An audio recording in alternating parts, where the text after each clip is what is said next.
Greetings, my fellow Westorians. I'm Aziz, with me is Ashea, and this is Valar Rereadis, where we look for the foreshadowing we missed, new depth in the world building, a better understanding of the plot lines, greater familiarity with the characters, and more fun than you can fit in all 7 hells.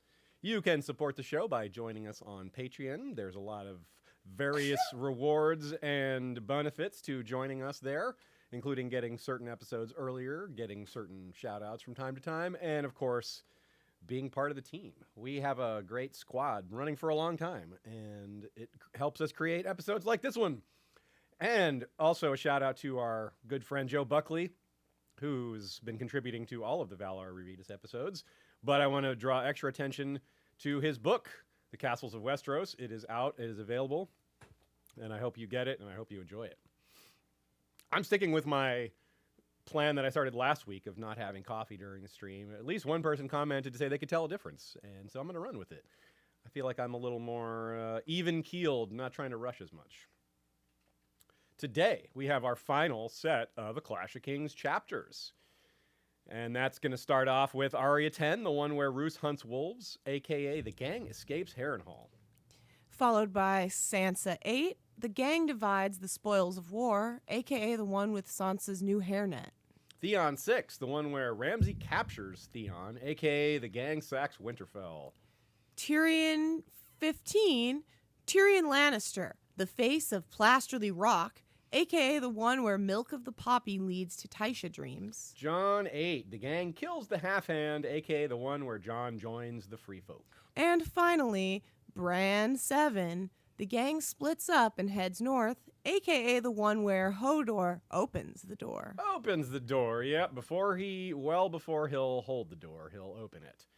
And thematically today, as we might expect, because it's the end of the book, we're getting endings and setups for new beginnings and or large shifts of focus for individual characters. The ending chapters set up new arcs, more simply put. Mostly this involves a change of scenery, like for Bran or Theon or Arya, or a large change in outlook, like Tyrion losing his job and his nose, or Sansa no longer being betrothed to Joffrey. So, of course, as we did with the Game of Thrones, we'll be ending A Clash of Kings with a wrap-up episode, and that should be featuring Sir Buckley and Lady Gwyn, similar to what we did last time. And then, of course, after that, we'll be proceeding with the Storm of Swords. But let's get going with this last batch of chapters. Arya 10, the one where Roose hunts wolves, a.k.a. the gang escapes Harrenhal. It's a monster of a chapter. I think it's the one we have the most to say about. It's a full and proper introduction to Roose Bolton, who is a monster of a character. But not only are we introduced to him and the implications of a man of his personality at Robb's back, but news from all over the realm reaches Harrenhal at near the same time. All of it is bad for King Robb, exposing his back even more. And, of course, Roose is ready to stick a knife right in it. Time for Arya to escape this real-life version of an old Nan story, made all too real by her taking on the name Nan herself during her time with Lord Bolton. And the chapter begins with the following line. The heads had been dipped in tar to slow the rot. Yeah, it's clear now, but at the time it was not so clear, and it was even kind of hard to imagine. To grasp the concept that getting the Lannisters out of Harrenhal would make things worse. This is because the awfulness of Tywin Lannister was already clear by this point, and though the awfulness of the Bloody Mummers was perhaps even more clear, because they are even more awful than Tywin, the awfulness of Roose Bolton is just now becoming clear. As rereaders, we know it well, but in terms of where we're at in the narrative, this is new. It's been kind of kept under wraps to this point, and then in this chapter, it all comes flowing forth all of a sudden, so much about Roose, and none of it good. So it's not his actual first appearance, of course, but it is the first time we get an extended look at him, kind of like how we got an extended look at Jaime for the first time in Kat's final chapter. Quote, "You hated Sir Amory, too." I hate this lot worse. Sir Amory was fighting for his lord, but the mummers are sell-swords and turn-cloaks. Half of them can't even speak the common tongue. Septon Ut likes little boys, Qyburn does black magic, and your friend Biter eats people. The worst thing was, She couldn't even say he was wrong. Yeah, that's Arya talking to Gendry, and yeah, Gendry makes good points there. And that's kind of what we were just explaining. That kind of encapsulates it very well. In this chapter, there are several clues that Roose has turned on the Starks. A big one being the example I put into the chapter title, the hunting of wolves. That's very symbolic and straightforward if you pay attention to it, if you catch it. If you read it as something else, it's easy to miss. But once you're on the track, it's very plain what you're seeing. First off, though, he condemns many of the inhabitants of the castle for doing their jobs. Jobs they were forced into doing. God, this is awful. Quote. Tothmere had been sent to the axe for dispatching birds to Casterly Rock and King's Landing the night Harrenhal had fallen. Lucan the armorer for making weapons for the Lannister, Goodwife Hera for telling Lady Went's household to serve them, the steward for giving Lord Tywin the keys to the treasure vault. The cook was spared, some said because he'd made the weasel soup, but stocks were hammered together for Pretty Pia and the other women who'd shared their favors with Lannister soldiers. Like, what chance do these people have? It's crazy. Tywin breaks the knees of gold cloaks who fled the battle. That's brutal, and it's too much, in my opinion, but at least he has reasonable grounds for punishing them in some way, right? I don't agree with that punishment, but some punishment for deserting is pretty fair, right? I mean, they failed to do their job. It's pretty straightforward. Maybe Maester Tothmere, you can say the same thing. He didn't have to dispatch those birds. It wasn't his duty to do so. His duty is to the person that rules the castle. But, of course, that's an interpretation that ignores the human element. So, which is always happening when you're talking about Roose and Tywin, really. To be fair, maybe Maester Tothmere was just scared of Tywin, thinking that Tywin would do what Roose did to him if he didn't stay loyal to the Lannisters. So, and of course, to be fair, more fair, Tywin's reputation's well known in the South. Everybody knows who he is, so being scared of Tywin makes some sense, whereas Roose is, it's easy to forget that while we know how awful he is, Maester Tothmere here doesn't probably know that. Just as Roose is being introduced in this chapter as an awful person, that's true for a lot of people in the South. They just don't know who he is. His reputation is not well known in the South, especially because that's exactly how Roose has planned it. Remember this quote all the way forward, jumping really far ahead to A Dance with Dragons, Reek 3. I should have had the mother whipped and thrown her child down a well, but the babe did have my eyes. She told me that when her dead husband's brother saw those eyes, he beat her bloody and drove her from the mill. That annoyed me, so I gave her the mill and had the brother's tongue cut out to make certain he did not go running to Winterfell with tales that might disturb Lord Rickard. Each year I sent the woman some piglets and chickens and a bag of stars, on the understanding that she was never to tell the boy who had fathered him. A peaceful land, a quiet people. That has always been my rule. It's a bag of stars, real quick. Yeah. That would be copper stars? Oh, of course. It was just or really strange to me for a quick second. Thank you. So Roose is basically using the don't ask, don't tell method of brutality, or the mafia-style version where, everyone is bribed to keep quiet or forced to keep quiet or, through methods of tongue cutting or killing. And that creates the illusion of peace because, well, it looks peaceful, but behind it all, there's brutality enforcing that. Now, contrast this to Tywin's method. If we were making Tywin into a mafia boss, he would be like the Don Gotti version, the type that bucked the mold of mafia dons who like to stay shadowy, where Tywin prefers to be out in front and famous. And of course, I'm referring to the Reigns of Castamere. He adopted it as his anthem, and it's not a thing you do if you're trying to keep subtle. This is like, there's a version of keeping quiet and letting people kind of feel your power from behind the scenes to blasting this anthem about how brutal you are. It's very opposite forms of ruling here. Another famously unmerciful Hand of the King, Bloodraven, also had songs sung about him too. But as we see, Roose Bolton is more sadistic than either of them, but has a much different attitude to how to wield power. So things are a little different now. Roose's philosophy of quiet brutality was in part designed to keep the Starks off of him. Now, without the Starks, Well, he's still more subtle than Tywin in his wielding of power and more alive.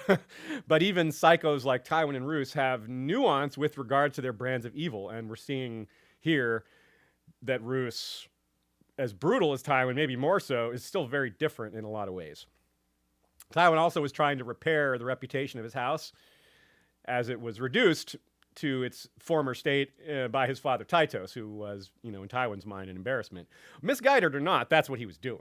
Roose has the advantage of being lord of the Dreadfort, a place that already comes with built-in scariness that no one in recent memory tarnished. There wasn't like maybe Roose's grandfather, if he had say, changed the name to the Joyfort.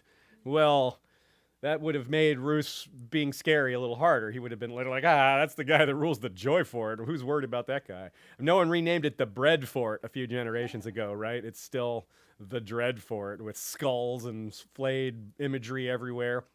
So Roose can feign good cop. He can pretend to be a decent guy, pretend to be a loyal follower of the North, while the history of the Boltons says otherwise. That's the bad cop. So Roose's attitude is the good cop, and his family history is the bad cop. This is an important point. So, because Roose is still, as far as everyone on the northern side is concerned, fighting for King Robb. At this point in the story, nobody knows otherwise, except some of us readers. There hasn't even been Red Wedding planning yet, though it seems like some of that's happening behind the scenes. Robb losing Winterfell is a huge blow, and that is a big part of why people are not so keen on following anymore. They're looking, they see that Robb is probably going to lose in the long term, and they don't want to be on that sinking ship. But not only do they not want to be on the sinking ship, they want to take advantage of that. If he can help the ship sink faster, there's rewards in it for them. So men like Roose look for opportunities all the time, no matter what. He was surely thinking of the opportunities that presented to him by this war, no matter how it went from the get-go. Ways for him to advance, ways for him to maybe reduce his enemies, things like that. For example, he made sure the armies of his neighbors back in the north were reduced. We talked about that when it happened during the Battle of the Green Fork. He started putting the soldiers of his neighbors in the most dangerous spots in the different battles he was commanding, and that took a toll. Meanwhile, he kept his own men in reserve, so the Dreadfort men hardly getting used at all. Arya is from the north and didn't know how bad he is. That's a good sign of how well Roose is able to keep things under wraps. Robb didn't either, right? Robb was scared of the Dreadfort. He's aware of the rumors of their skinning and all that. Roose Bolton himself was a little scary because of how he talks and all that, but there wasn't any sort of, it didn't go any farther than that. It's just like, well, that guy's kind of scary. But from that point on, seems to be loyal. Ned issued a warning about not letting Theon go, about how dangerous Balon is. But he didn't say anything about Roose. So maybe Ned just never knew what he was dealing with in terms of Roose Bolton. So Roose is really good at keeping his awfulness under wraps. This whole a peaceful land of quiet people business works out pretty well. Sad to say. It's brutal, but it was working. Roose is skilled in his psychopathy. A first-time reader is basically in the same place as the rest of the North here. They're just now learning the depths of how bad Roose is. But on reread, as rereaders, we have a very different perspective. The first time his name casually appears on page, it leaps out. Like when you're reading the first time you see the name Roose Bolton, you're like, okay, there's some guy.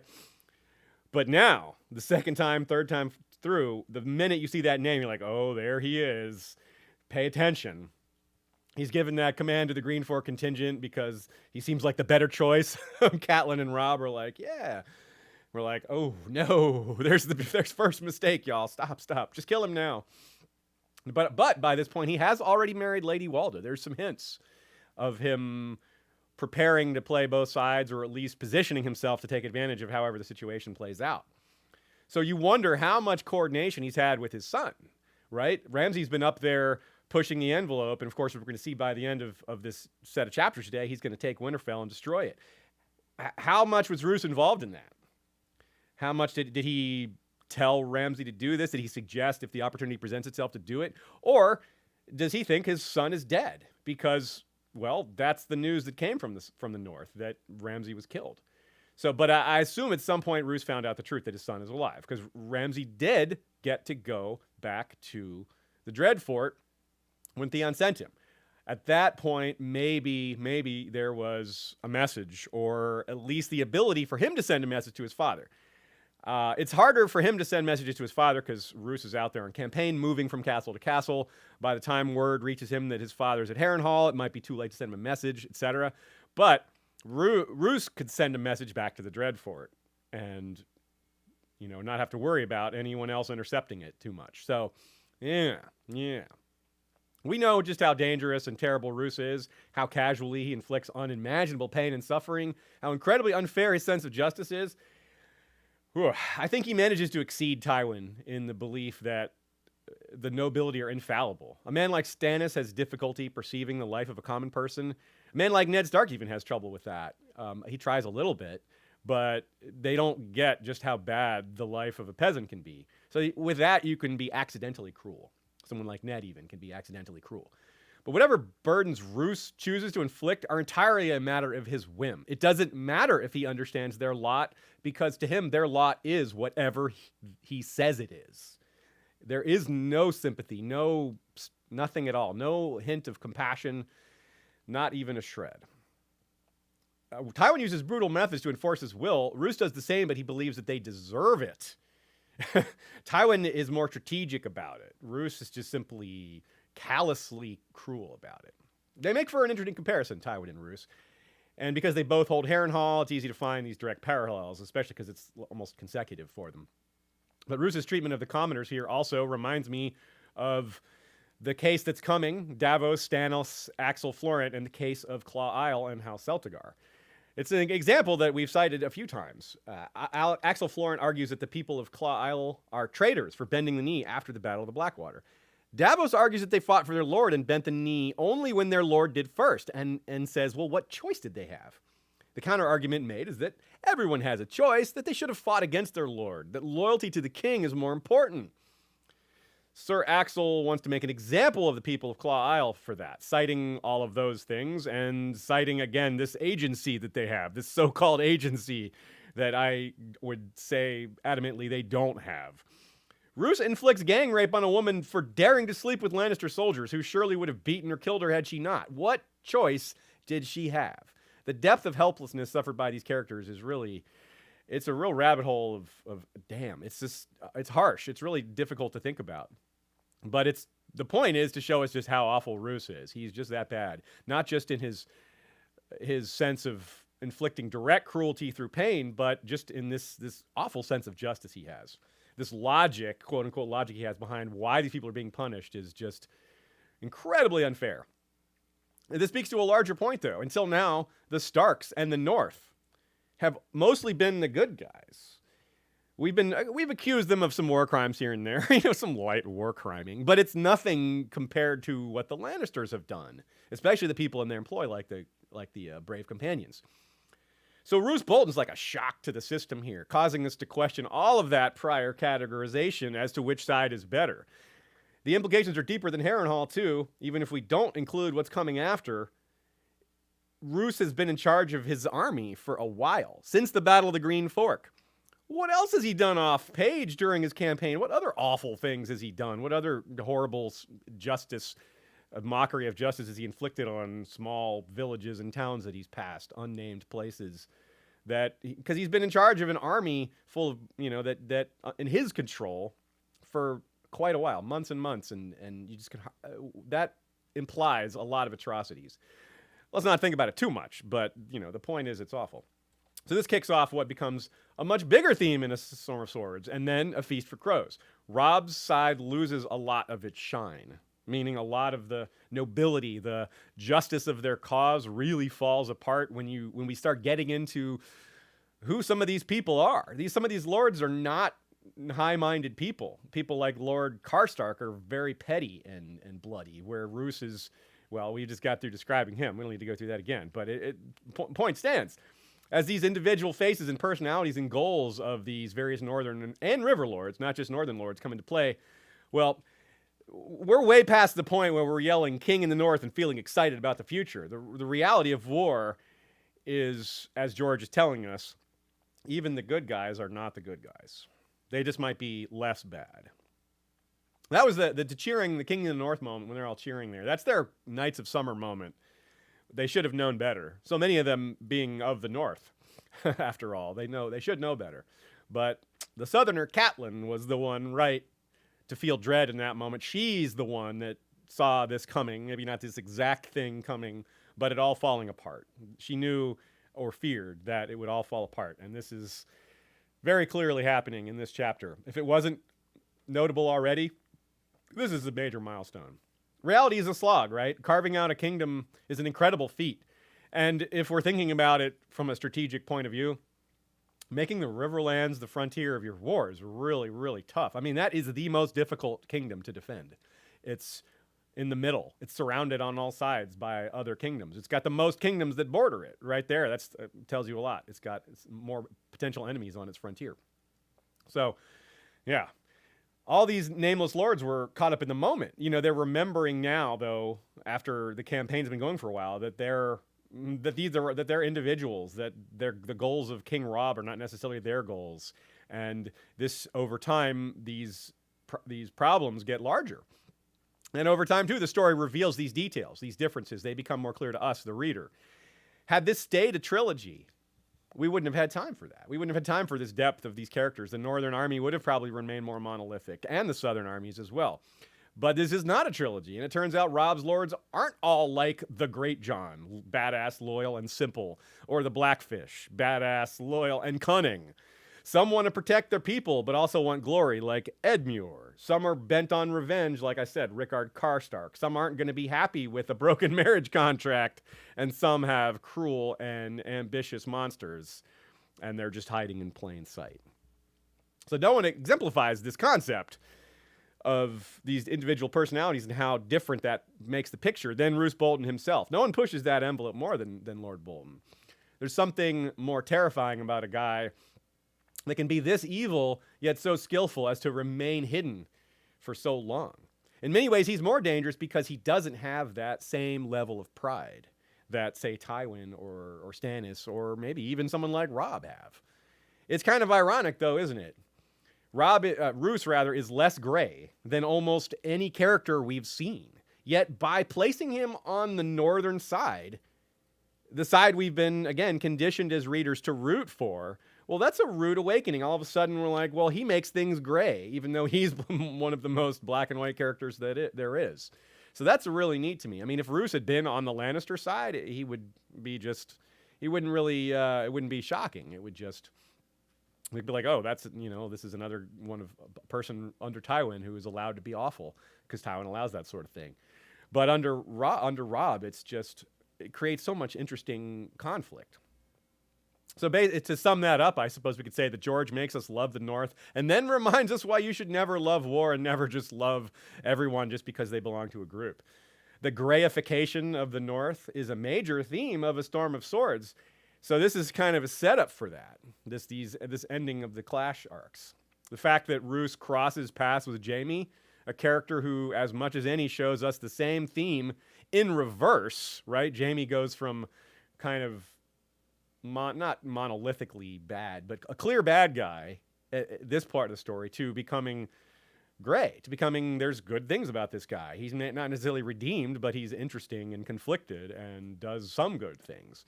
So just as we're realizing the good guys aren't perfectly good, we start to get an overwhelming amount of evidence that not all the bad guys are bad, at least not all the time. To be clear, this theme has been present throughout the books. It's there at the start. For example, right away Tyrion is highly sympathetic despite being a Lannister, a family that is not overall, and it kind of looks like early on that Sansa will join them. But these expectations are subverted in a variety of ways. I think it's fair, though, to say that George takes this from a secondary theme to a primary theme moving forward. The graying of the characters becomes more central rather than just a part of the world that's present all the time. So bringing all this back to Arya, it's fair to say she's graying as well. Obviously, don't refer to her age. It's not unique to Arya among the Starks, right? Robb betraying the Freys is revealed in this chapter, and that's kind of making him a little more gray. John's about to join the Wildlings. I mean, he's got to break vows and kill Corn Halfhand. That's a slippery slope of sorts. Bran's about to be neck deep in all kinds of moral conundrums. I mean, Ironically, the one who seemed to be on the wrong track at first, the one most surrounded by enemies, that's Sansa again. She's the most able to stay morally centered out of everyone. That's kind of ironic, isn't it? Some of that's circumstance, of course, just the way the plot unfolds for these characters and what challenges they're faced with. But that doesn't mean it's not extremely interesting and another reason to praise George. Arya starts this chapter off by wishing/pretending one of the heads on the spike is Joffrey's. That's quite an interesting way to remind us that she's also thinking about a lot of this on personal terms, right? Whereas rather than as a Stark, rather than as trying to help her family win the war, something she bounces back and forth on because of her youth. I mean, it's expected for anyone, really, not just youthful people. Of course, taking things personally is natural. And in extreme emotional circumstances, it's harder not to. What Arya might do with the skills she learns at the House of Black and White is a topic we'll get into later. But the point here is to acknowledge that she might go too far. Power corrupts, and she will have great power over other life because she will be so good at taking it. She's already been tested, in a sense, by having 3 wishes from Jaqen. It's a good sign, but also a very subtle moment in this chapter when she uses restraint. Arya quickly realizes that she has very similar power that Jaqen gave her as to being a killer, by meaning when she was the Ghost of Winterfell, because of Roose Bolton. She's got Roose's ear, sort of. If she, here's a quote. If I, whoops, I didn't mark this as a quote. Here you go, Ash. Oh. If I told Lord Bolton what she said, her head would be up next to Hera's before it got dark, she thought as she drew up the bucket again. She wouldn't, though. Right? It would be really easy for Arya to put words in people's mouths. Roose wouldn't care. He'd be like, yeah, he wouldn't go check it out to make sure they really said it. He's just the kind of man that would indulge the murderous whims of his page or just have someone killed because even the barest hint of suspicion might as well be snuffed out. That's consistent with having zero compassion about everything being about you. If Roose is like, oh, if he suspects Arya's lying, he might not care. Just say, well, I'm going to have this person killed off just in case. Because why not? Because he really just doesn't care that much. Life is that meaningless to him. So it's another brutal lesson for the commoners. It's hopeless, right? Roose's whims are everything. And this is Harrenhal, right? People are used to horror. You have to turn it up a notch to make sure they can hear it. So Roose is well suited to filling this vast space of Harrenhal's haunted castle with the type of attitude that is fitting for such a dark, haunted place. I mean, he's from the Dreadfort. His family has spent thousands of years in the Dreadfort. I don't think that Harrenhal is going to spook him too much as it spooks other people. He's like, this is kind of like home. And perhaps that's why he hasn't suffered the fate of so many others who suffered horribly not long after holding Harrenhal. The curse of Harrenhal has hit Tywin, not yet in the story, but it does eventually, I suppose. Gregor, Sir Amory, Vargo Hoat. Harrenhal finally met its match with Roose Bolton, perhaps. The ghosts of Harren and his sons are like, this guy's all right. He's one of us. Maybe they were sad when he left. Like, oh, Roose is leaving. We liked that guy. Speaking of the dead, there's an interesting passage here where Arya kind of thinks about that very thing. Do the ravens remember Maester Tothmere? Arya wondered. Are they sad for him? When they quark at him, do they wonder why he doesn't answer? Perhaps the dead could speak to them in some secret tongue the living could not hear. Well, just the idea being raised here is interesting. Arya doesn't have direct contact with, dead people like other characters will, in terms of, the Whites and maybe the others and guys like Beric. Well, I just corrected myself. She is going to have a connection to the dead with Beric not too long from now. But Beric doesn't speak in any sort of secret tongue the living can't hear. However, it is a question, like Jon Snow has wondered, about the memories the Whites may or may not hold. He points to the fact that Joffrey Flowers and Othor remembered something of the Watch's command structure based on who they attacked. Things like that. So it's an interesting concept to be considering. I find it a little funny that it's in this chapter. I mean, we're well before Beric appears on screen as an undead character. So I don't know. It's peculiar to me. I wonder what you guys think about it. Arya may have fled Lord Roose no matter what. I mean, she may have decided to run off regardless. But once she learned that he was going to give the castle to the Bloody Mummers, that sealed the deal, right? She knows that any risk of escape is worth it because staying with the Mummers is a surefire road to... I mean, it's out of the question. A young girl in their service? No. I mean, Rorge had already promised to deliver her horrors that we don't need to repeat. And most of the men in the company are just as bad as Rorge, if not worse. So it's her decision to run is entirely correct. Any risk is worth taking there. A 1% chance of escaping is better than a 0% chance of survival by staying. Now she's going to get a taste of how bad the Bloody Mummers are later through Nymeria's jaws. Heyo, she'll taste them that way.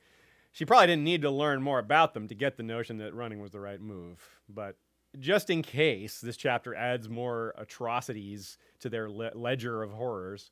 It's the chapter where we learn the Mummers have gone back to all the people they dealt with when they were employed by Tywin and simply said, hey, you're traitors. You shouldn't have dealt with us for Lord Tywin because now we're on Lord Roose's side, and that means you're traitors. That is just so evil. And this is also a good argument against why Tywin should never have brought them to Westeros in the first place. The collateral damage, the likelihood of them turning on him. It was a mistake strategically because they turned on him, and the collateral damage inflicted on the Riverlands by just them being so awful piled on top of that.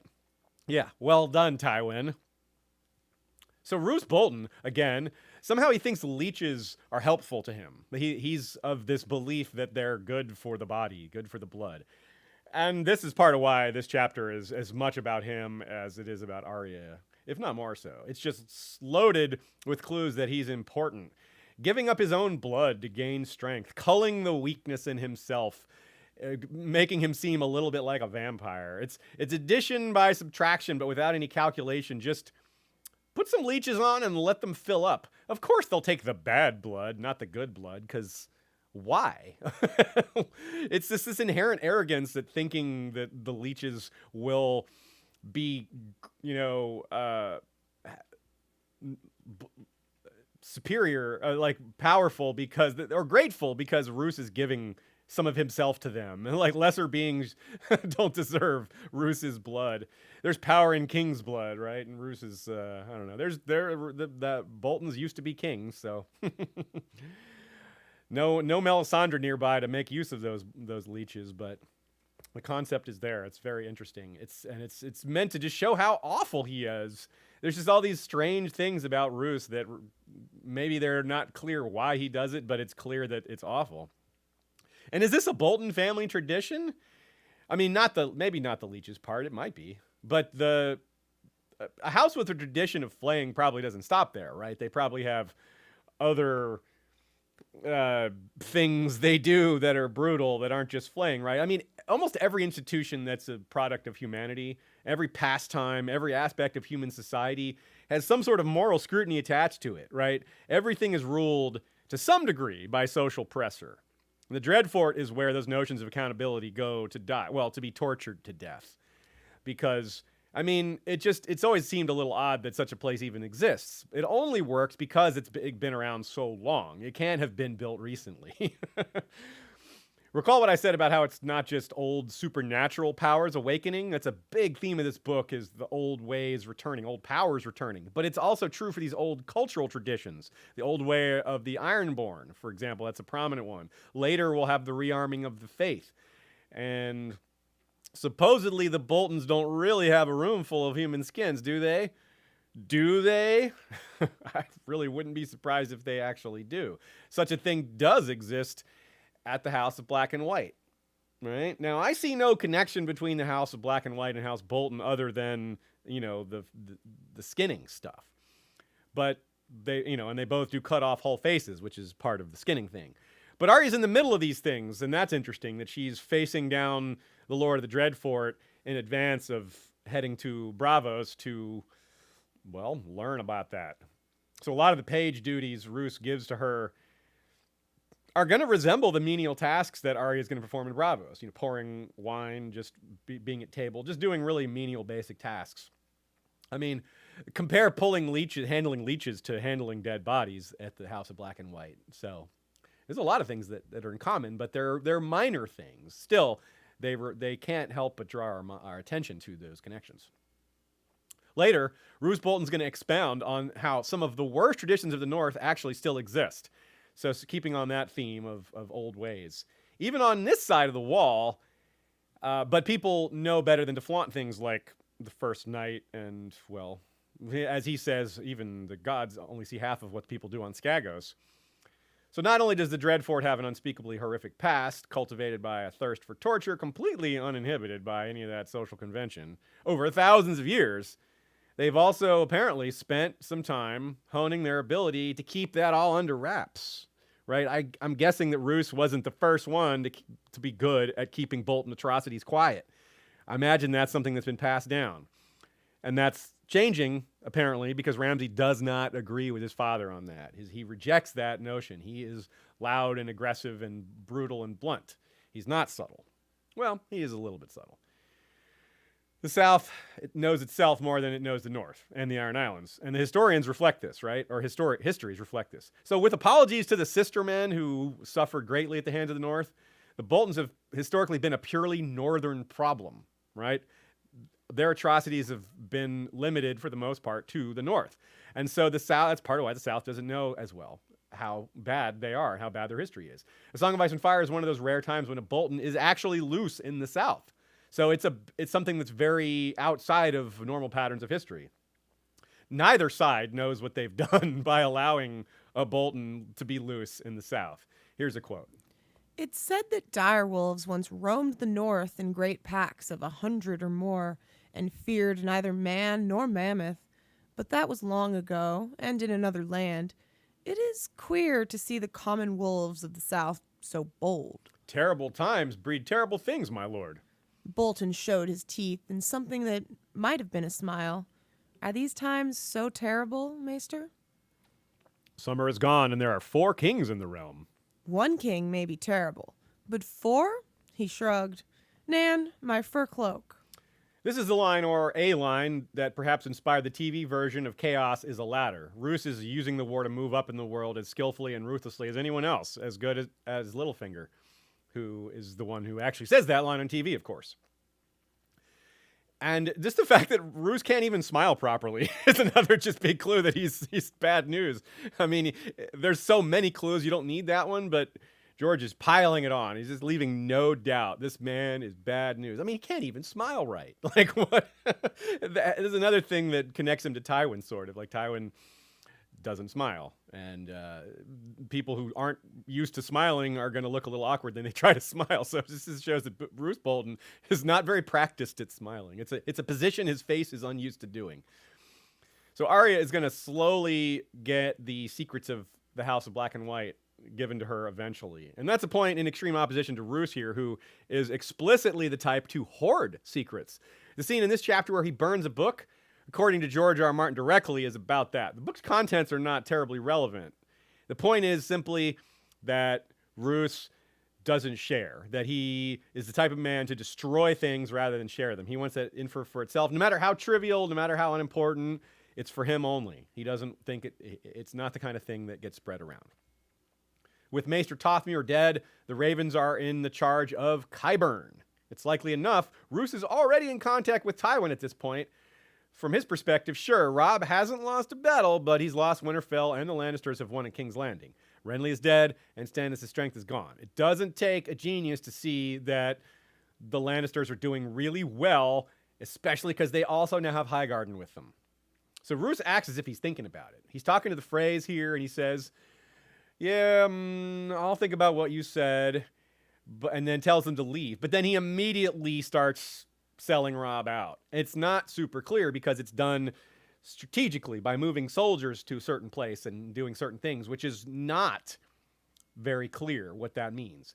He tells Sir Helman Tallheart to attack Duskendale and to put Castle Derry to the torch. The reader may be fooled by this because Arya hates Castle Derry. It's the site of Lady's execution, and when she hears that name, that's what she thinks about. But this is a ridiculous order designed to trap the Northern Army against the coast, where later Gregor Clegane and Randall Tarley will trap them and crush it. Robb is going to be baffled by this decision when he hears about it, but it's not baffling at all when you know that Roose's goal is to dominate the North. Robb should have maybe realized that Roose had turned on him there, but instead he just is confused and thinks that seems like a really bad decision. He calls it a bad decision rather than a traitorous one, which, oh well, he misread it. So many of the best warriors, ones who could later stand up to the Bolton takeover of the North, are being preemptively slain. That's exactly what's happening with this move. And that's going to culminate at the Red Wedding, where basically the rest of the remaining Northern warriors are slain. The strategic implications of this Duskendale order are, like I said, they're really easy to miss. Because if you don't look at a map, you just think about, issuing troop movements. You may not just gloss over that. But there are other clues to Roose's turning, such as the big one, the hunting of wolves that we mentioned at the beginning.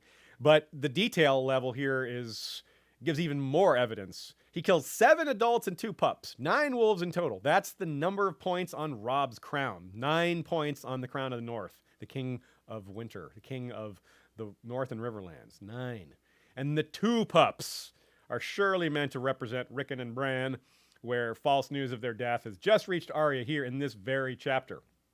So both his crown and his brothers are dead, or so it seems. In fact, neither of them are dead, but it does seem that way.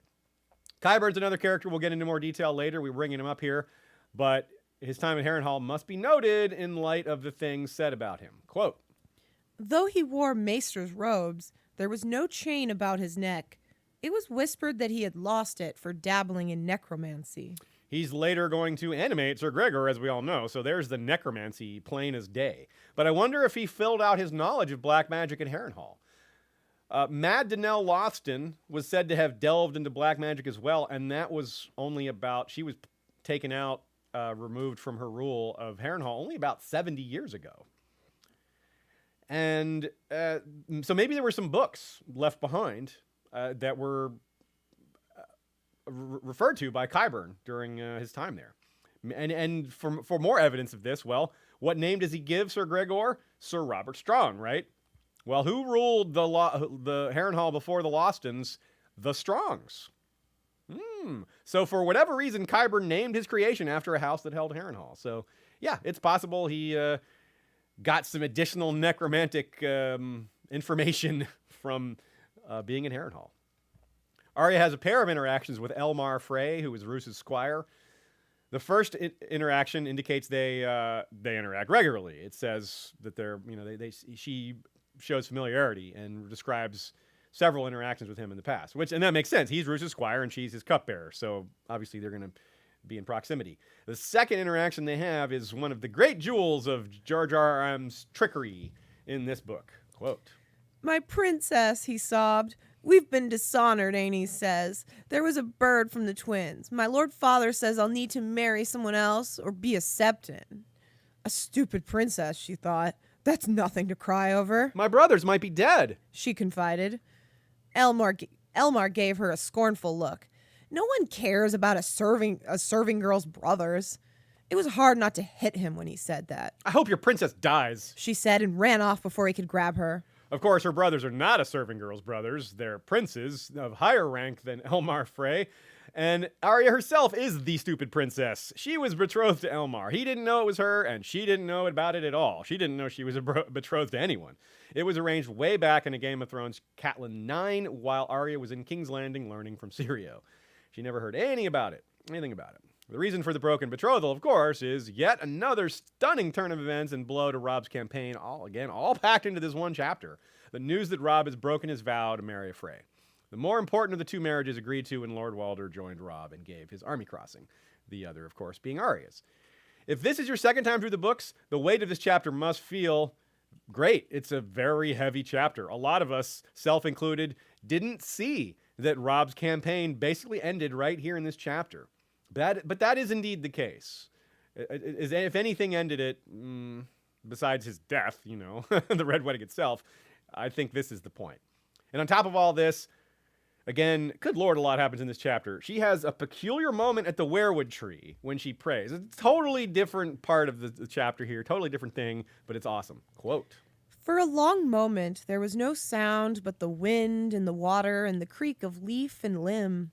And then, far, far off, beyond the God's Wood and the haunted towers and the immense stone walls of Harrenhal, from somewhere out in the world came the long, lonely howl of a wolf. Goose prickles rose on Arya's skin, and for an instant she felt dizzy. Then, so faintly, it seemed as if she heard her father's voice. When the snows fall and the white winds blow, the lone wolf dies, but the pack survives, he said. But there is no pack, she whispered to the werewood. Bran and Rickon were dead. The Lannisters had Sansa. Jon had gone to the wall. I'm not even me now. I'm Nan. You are Arya of Winterfell, daughter of the North. You told me you could be strong.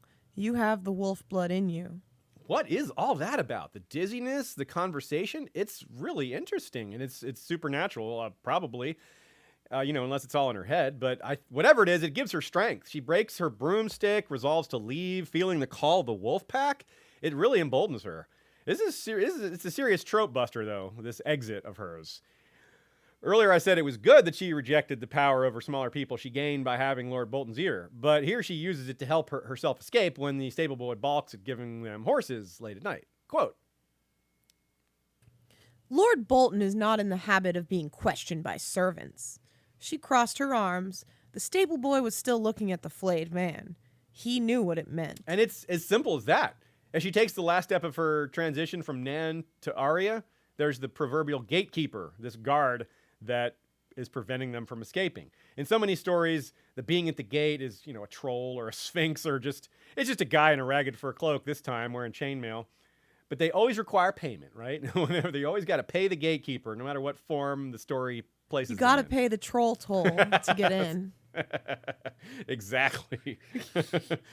And of course, it's no coincidence that the token of entry she's given to the House of Black and White is the device she uses to pass this trial. She kills him and says, Valar Morghulis. And yeah, well done, Arya. Clever, clever girl. A few other notes here. I think it's important to note Roose orders that Derry is burnt. When he does that and the people put to the sword, he says, in King Robb's name. So not only is he undermining Robb's war efforts in terms of strategy and logistics and soldiers, but he's actually trying to sully Robb's reputation in terms of being a decent guy, being a compassionate, just ruler.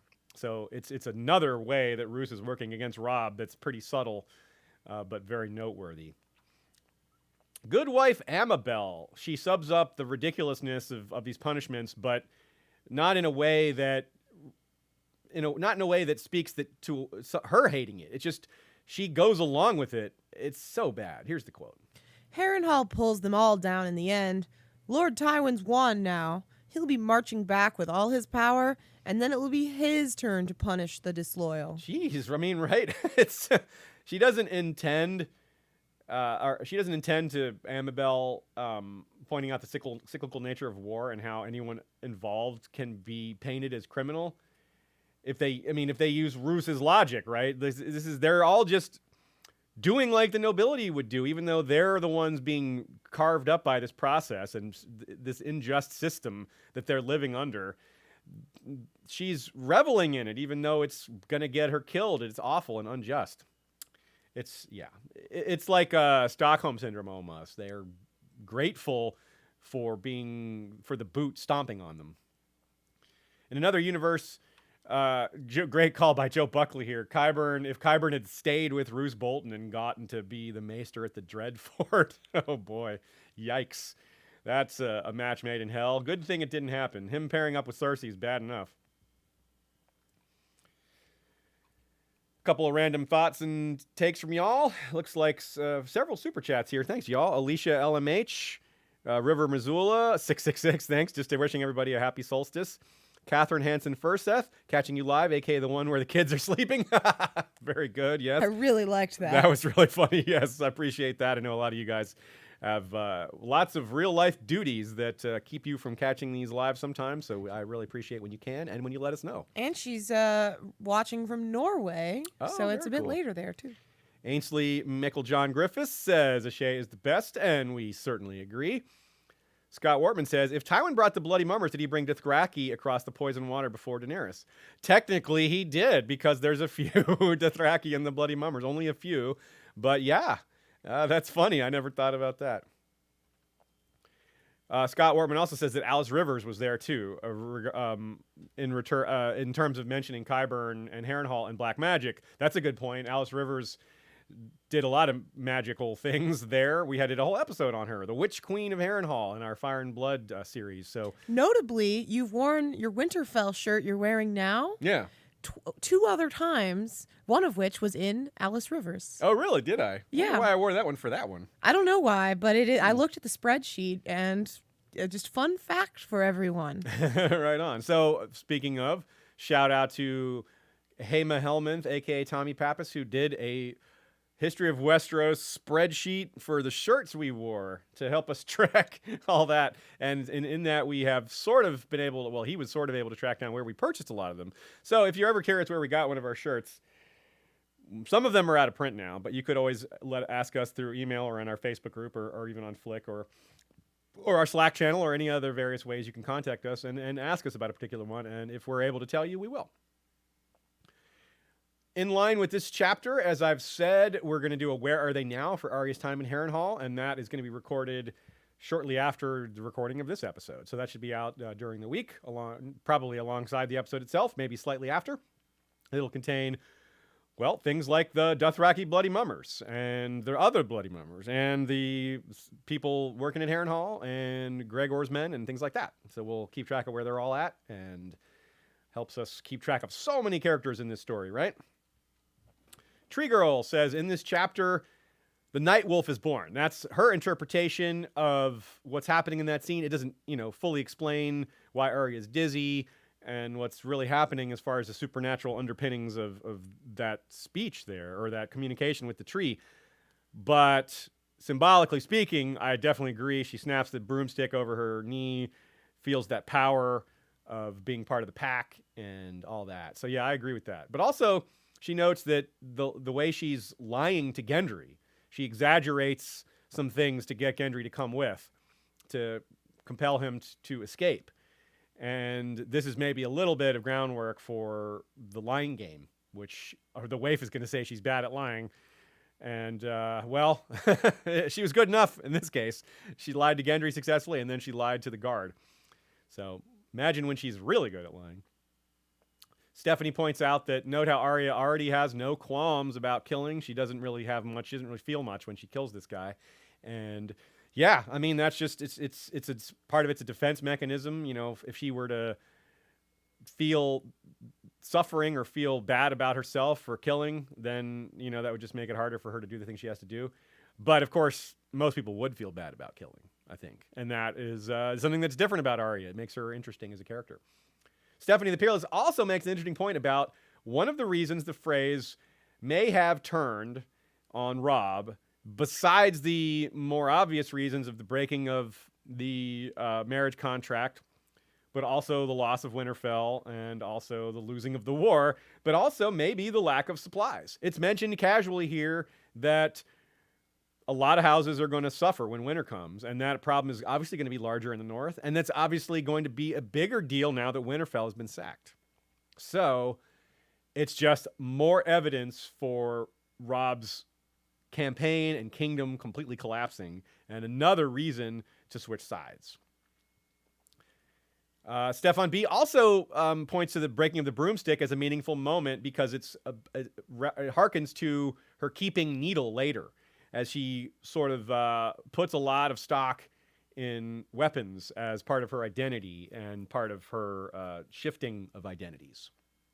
Archmaester Rennie wants to draw our attention again to how Roose holds count. Not only does he do the leeches thing, and not only is that creepy and weird, but he does it while holding counsel. He just lies there naked, covered in leeches while talking to the Freys, and it's so weird, but just also so on point to getting across what kind of person he is.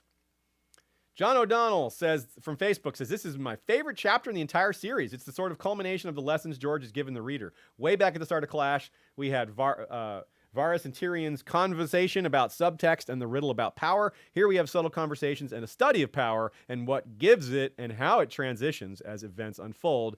And in the theme of identity and suffering of the small folk, and all that. The chapter really has it all. I agree. Yeah, John, I'm with you there for sure. This chapter really does have it all. We've covered a huge amount of time just on this one, but we are about to move on. But a couple more notes first. Nina reminds us that the phrase "we're looking for a way out" of their alliance because of the loss of Winterfell, right? They make a big deal out of Jane being the major insult. And to most of the phrase who are not thinking strategically, they're just, they're more, the insult matters more to them. But someone like Lord Walder himself, who's thinking of the big picture, the insult matters to him because he's a very prideful guy. But the loss of Winterfell is a bigger deal strategically. The Freys and Boltons made their peace with Tywin on the basis that Robb had lost the war, right? Presumably the thought was that there would be no real danger from the south as the Lannisters are reestablishing dominance. They seem to be winning, and thoroughly so. The danger for the Freys then, quite clearly, is Tywin, the winning side. And, they were on the other side. So they have to, for their own survival, from their perspective, they got to play nice with Tywin. The Boltons are important, and that helps because they're apparently playing nice with Tywin too. But another factor emerges that Tywin wants to give the North to the son of Sansa and Tyrion. That's probably already on his mind, which puts him in conflict with the Boltons and the Freys in a way that is not out in the open at this point, but is something that both sides may be aware of and are planning for. The fact that they'll come into conflict over Winterfell, ownership of it. Nina also points out that Walder Frey learned about ditching on a rebellion gone bad early in the process from his father, who, in the time of the Second Blackfyre Rebellion, the one that took place during the Mystery Night, which was basically never a rebellion. It was about to be, and then it petered out so quickly that, Lord Frey just walked away from it. He's like, time to leave. So that's kind of happening again. We got history repeating itself here. So he pulled out at the right time. What's that? Ba-doom. That's right, because Jeremy Gabriel caught that joke on Facebook. He said, Walder learning to pull out? I don't think so. No one with that many kids has learned to pull out. All right, good time to transition to our next chapter. We got Sansa 8. The gang divides the spoils of war, aka the one with Sansa's new hairnet. And I want to point out that one chapter in, we are at the hour mark. Yeah, I knew that one would be long. None of the others will be nearly that long, but it was a beast. First line of the chapter. The throne room was a sea of jewels, furs, and bright fabrics. And in that sea, a bunch of people congratulating themselves for a victory in war that, for most of them, was really a political victory. Very few of them did actually fought. Many of those who faced the worst dangers are not present for the accolades. Tyrion, of course, but many others as well. Sansa herself, given how she is treated as no better than a commodity, fits cynically well into a scene where prizes are divided and ownership of titles and claims are rearranged. Fitting, too, that she is set aside for a, quote, greater prize, Marjorie.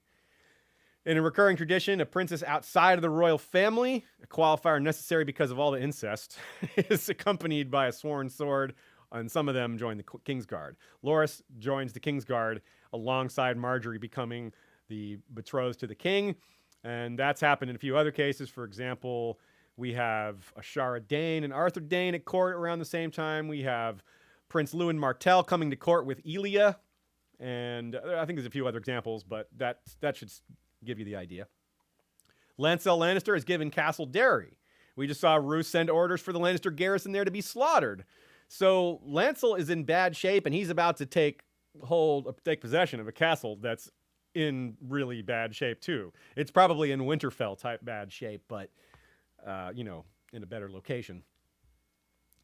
7 of Joff's ship captains are honored, and Sansa thinks it's because they survived, and that's it. Which, that is something. She thinks that's no small feat, and I gotta agree. I mean, maybe there's some skill involved in that. Probably some skill involved, but they're definitely lucky to survive the Battle of Blackwater as ship captains. While Tyrion's lying on his deathbed, Littlefinger receives the exact reward Tyrion falsely offered him way back at the start of this book, which was Harrenhal and Lord Paramountcy of the Trident. We've just seen Arya leave Harrenhal and all the horror of that place. Sansa is dubious that Littlefinger is going to be able to take possession of the castle and rule effectively. Not just because of the Riverlord's attitude towards him, but also because of the curse. Now, here's a famous line that comes to us thanks to Tywin. Well, maybe thanks to Tywin's horse. The Lord of Casterly Rock made... Oh, that is right, sorry.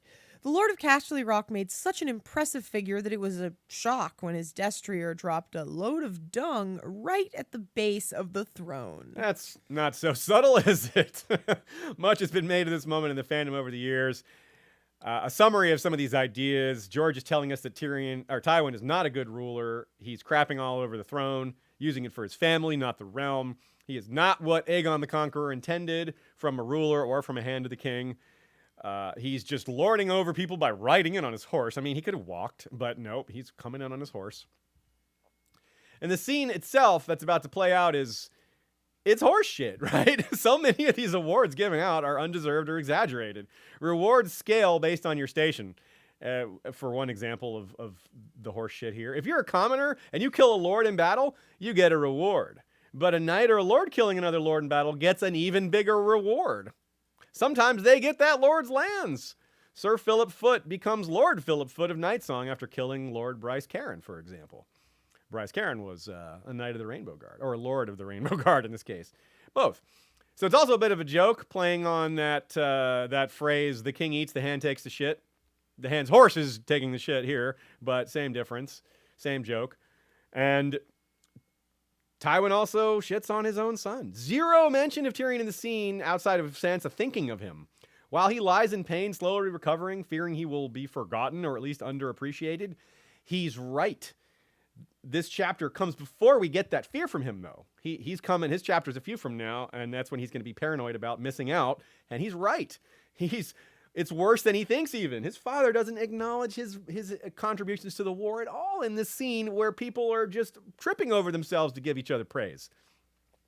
So another significant moment comes, though, when Joff cuts himself on the Iron Throne in rage and is met with a yell of, "The throne denies him, and he is no king." That man is quickly killed, and Joffrey is rushed away, crying, asking for his mother. I mean, he was handling himself pretty well. He was graceful and poised in handing out the prizes, but it just vanishes in a second as soon as he hurts himself. So not only did he flee the battle and nearly cost them everything, he flees from this ceremony that's designed to make him and others look more brave. I mean, it's so bad. He can't even feign bravery in a ceremony. This is fairly blatant symbolism, right? The guy yelling, "He's no true king," is right. The throne denies him. He's not up to facing down something as minor as a flesh wound. What kind of king can't handle that? What kind of queen can't handle that? It's a tough job. A flesh wound is nothing compared to the stress and anxiety and pressure of being a king, even when you're a kid.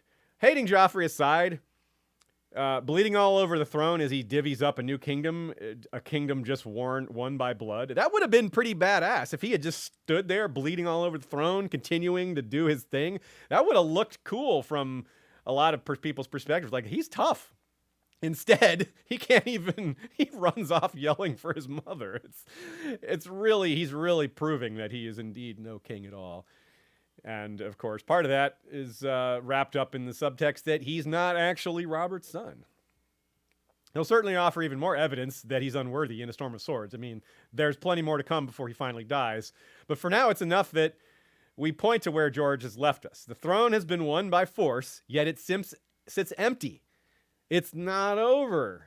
In other words, this throne needs more blood. More blood is going to be spilled over this throne, Joffrey's included. Well, metaphorically, of course, because he's going to be strangled. The man who yells about Joff's unworthiness sounds a lot like the shepherd during the Dance of the Dragons.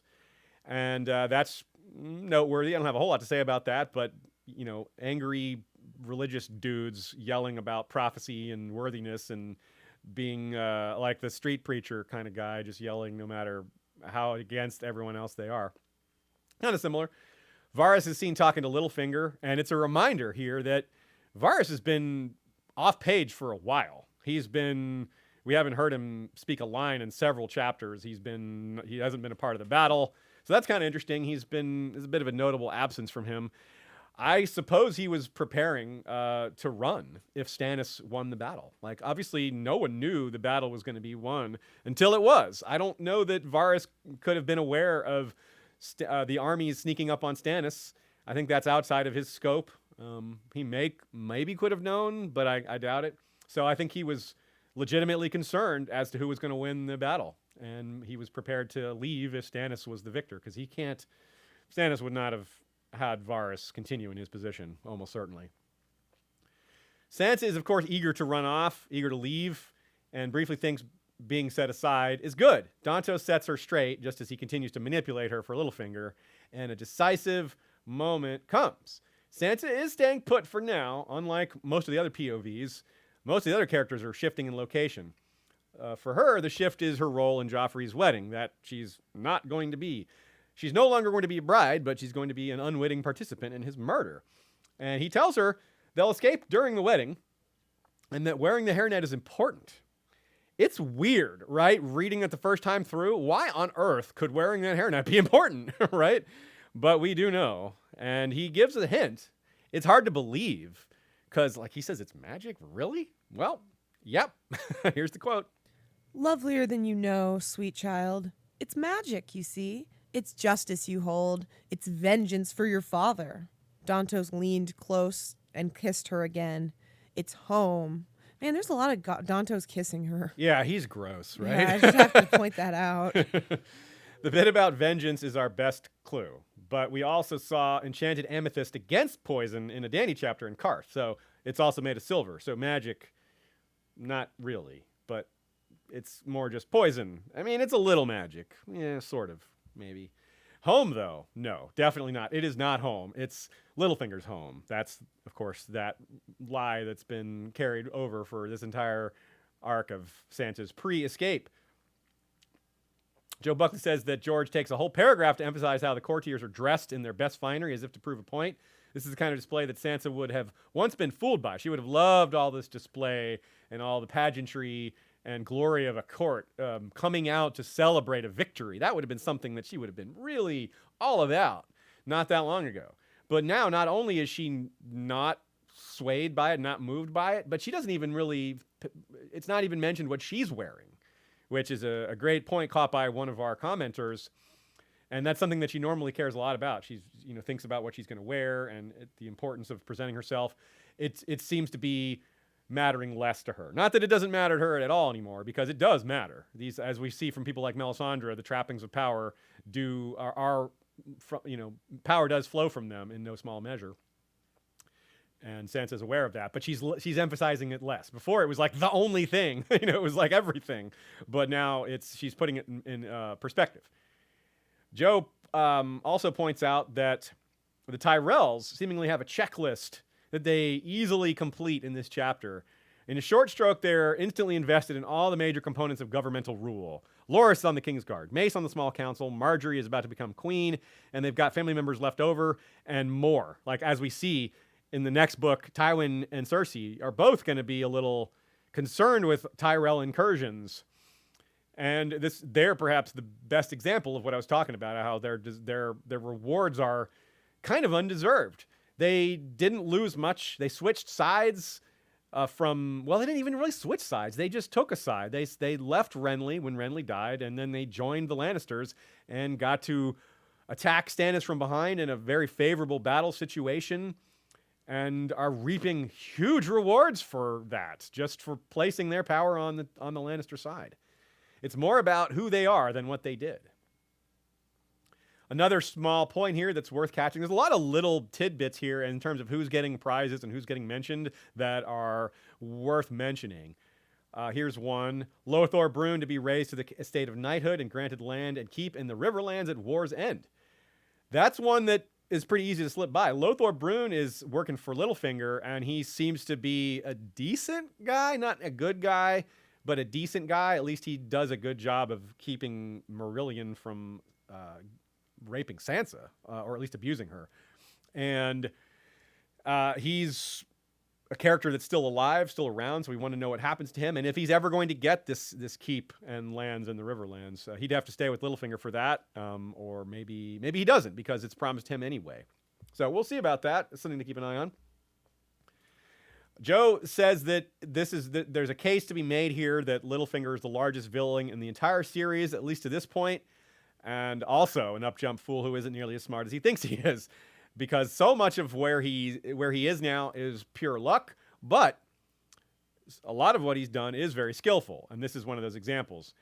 This Bitterbridge trip, he plays masterfully. You know, you can hate Littlefinger. I do. I mean, you know, he's a great character, but he is good at what he does quite often. He pulls off really, really incredible plans. And as we said, leaving to get out of the city during the battle and coming back as Lord of Harrenhal, having arranged this great marriage, he's basically recognized as one of the heroes of the battle without having done any fighting, partly because of his smart planning and helping create this alliance. Plus, the apparently the Renly's ghost thing was his idea too. All right, some more thoughts from y'all. Brendan Lannister, the Bloodline, says in this chapter it talks of Tyrion said to be dying. Then immediately the Hare calls out Peter Baelish. He thinks maybe that's a clue that that this is one of the, or rather one of the pieces of evidence that it was Littlefinger who sent Mandon Moore to kill Tyrion. It's one of those things that we still don't have an answer on. Some people think it's Cersei, some people think it's Littlefinger, some people think it's, you know, can see both sides. I as I've said, I lean towards Littlefinger too, but I can see the arguments for Cersei. Nina says it was back in Ned 11 where he thinks of the throne's bloodiness, meaning the times where people have died on the throne. And she goes ahead, she gives us a nice accounting of those examples. She says there's been at least 4 others severely injured on the Iron Throne, not counting Aegon, who at least cut himself once when he was reading that Dornish letter. Maegor was found dead on the throne, and the throne may have been part of that, may have been suicide. I do agree with Nina. I think that Maegor was a suicide, but we talk about it in our Fire and Blood coverage. Viserys I cut his hand so badly that he had to have some fingers amputated. And Rhaenyra was reportedly cut herself on the throne as soon as she took it after one of the battles of the Dance of Dragons. However, Nina says this probably didn't happen, and I agree, because it said that she was wearing armor and then she was bleeding from the leg. And it's like, well, how is she going to be bleeding when she's wearing armor? So I think, and it was written by a source unkind to her. So I tend to agree that was probably made up. However, the lie works because it has happened so many times. And then, of course, last but definitely not least, King Scab himself, Aerys II, cut himself on the throne many times. Among those bending the knee are Lord Celtigar, who his bending of the knee sets up the Claw Isle looting debate between Davos and Stannis and Sir Axel Florent that comes early next book. Orain Waters bends the knee, and Orain Waters, of course, is a bastard of House Velaryon, and the Velaryons also didn't bend the knee, but the Lord Velaryon was killed in the battle. So his bastard has switched sides. As we know, Orain is going to become Cersei's new Lord Admiral, and then he's going to run off with her new ships. And what he does later, who knows? We'll see. Willet, here's a quote. Willet, a grizzled man-at-arms in the service of Sir Harry Swift, who'd pulled his master from beneath his dying horse and defended him against a dozen attackers. Talk about a good man in service to bad causes, right? That's a theme that has larger implications than this one. But Sir Harris is one of the most annoying, useless dudes we see. And this is Willet earning his reward. He got, like, armor, and his sons get to be knights or squires. Like, this is an example of doing some great service, but not actually getting a reward that's equal to what someone of higher rank would have gotten. Somehow Sir Harris is going to end up being Master of Coin, and that's going to make him even more annoying and not more useful, though. So Willet doing a brave service, but he didn't do the realm any favors. Tree Girl points out that Sansa is oh, God. Oh, here it is. Well, I earlier referred to, someone had referred to Sansa as not thinking about her own garb, and it was Tree Girl who pointed that out. Good catch by her. Stefan B points out that Littlefinger's skill with money is applied here in asking for Harrenhal as his reward. He's asking for Harrenhal at a time when its value is at its nadir. As Sansa thinks, it's, you know, the River Lords aren't going to be loyal to him. It's got the curse. No one rules it right now. It's got money problems, blah, blah, blah. So it's the kind of place that if it were developed and had more tax revenue, it could make a man really powerful or a woman really powerful. But it's at a low point in terms of its value. Like its stock price is at a particular low point. So it's a buyer's market, and Littlefinger seizes on that. It'll be more valuable later. And Archmaester Rennie says here, it's a line from Cersei. You should have learned by now. None of us get the things we want. And Archmaester Rennie suggests that might be Cersei's truest line ever. Yeah, it might be. Cersei is pretty good at the fatalism, isn't she? And that covers Sansa 8. Yeah, indeed. A lot quicker through that one than through Arya 10, right? But we knew it would be. Okay. Theon 6, the one where Ramsay captures Theon, a.k.a. the gang, sacks Winterfell. The first line is... Can we go back real quick? Sure. I just wanted to say there's been a lot of discussion about, the plan for Joffrey to be poisoned, Mm-hmm. And there was a notable comment that said, George said in an interview that the intent was that it would look like Joffrey just choked, and it was only because of Cersei's paranoia that Tyrion was accused. Oh, okay. Interesting So they point. didn't necessarily expect Tyrion to be blamed for it. Or Sansa, maybe. Yeah, so I just think that's interesting. They're comparing it to the show where it's really obvious about the poison. Sansa would still think that she's implicated. She wouldn't know that they didn't maybe intend for that, or that they did intend for that, because she knows she's wearing the poison, and that would encourage her to run off. That's an interesting point. Yeah, I didn't know that George had made that clarification. No, I didn't either. So anyways, continuing on to Theon 6, properly now. Yes, Theon 6, the one where Ramsay captures Theon, a.k.a. the gang, sacks Winterfell. The first line is... Maester Luwin came to him when the first scouts were seen outside the walls. Luwin argues convincingly, almost, that Theon should yield. So Luwin gets like the Lamy Award for successful yielding arguments. He actually makes good points, unlike Lamy. So why did we name the Lamy Award after the good yielding? I don't know. Because Lamy is he's the avatar of yielding. The theme of Theon's pathos manifesting in his tongue, stomach, and appetite continues, quote... Theon stared at the platter of oat cakes, honey and blood sausage they'd brought him to break his fast. Another sleepless night had left his nerves raw, and the very sight of food sickened him. This takes a serious turn later on when he's not even capable of eating normally later, because his teeth are hardly there. So yeah, he really should have eaten while he could. Insults and nausea alike, major now, become next to nothing later. In light of all his trauma, of course, it's... this is small things like nausea are nothing compared to all that. And recall that it's not just the obvious trauma of all the physical torment, but his overwhelming guilt over the things he's done in this book, things that are not fully guilting him the way they will later. Theon decides he'll make a last stand and hopes his threat to hang Beth Cassell works, though he knows it probably won't.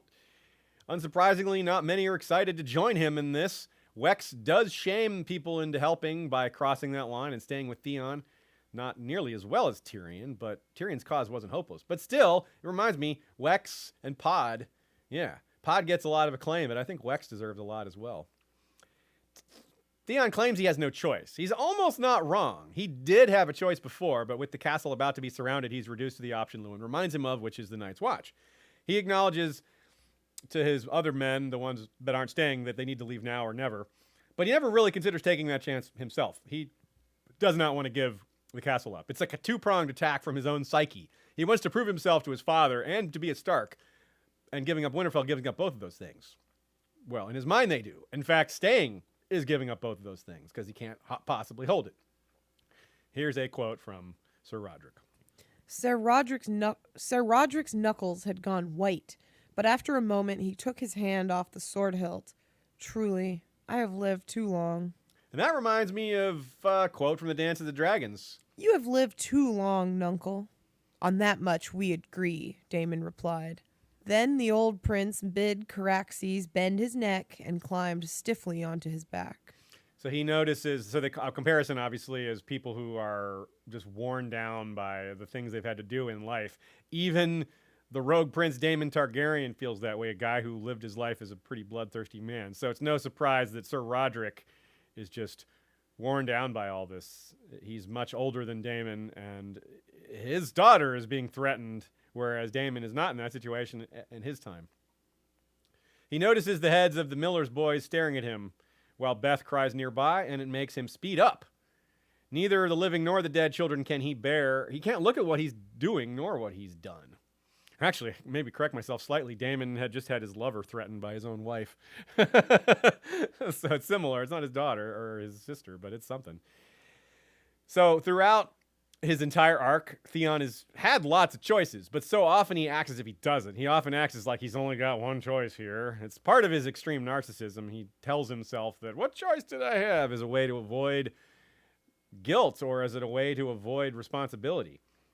As for the choice to join the Watch, I definitely recall myself thinking how much sense it would make for Theon to join the Watch. The first time I read the book, I was thinking, yeah, of course. Night's Watch is where a lot of characters are going to end up because, of course, over time, the others are going to be more important in the story.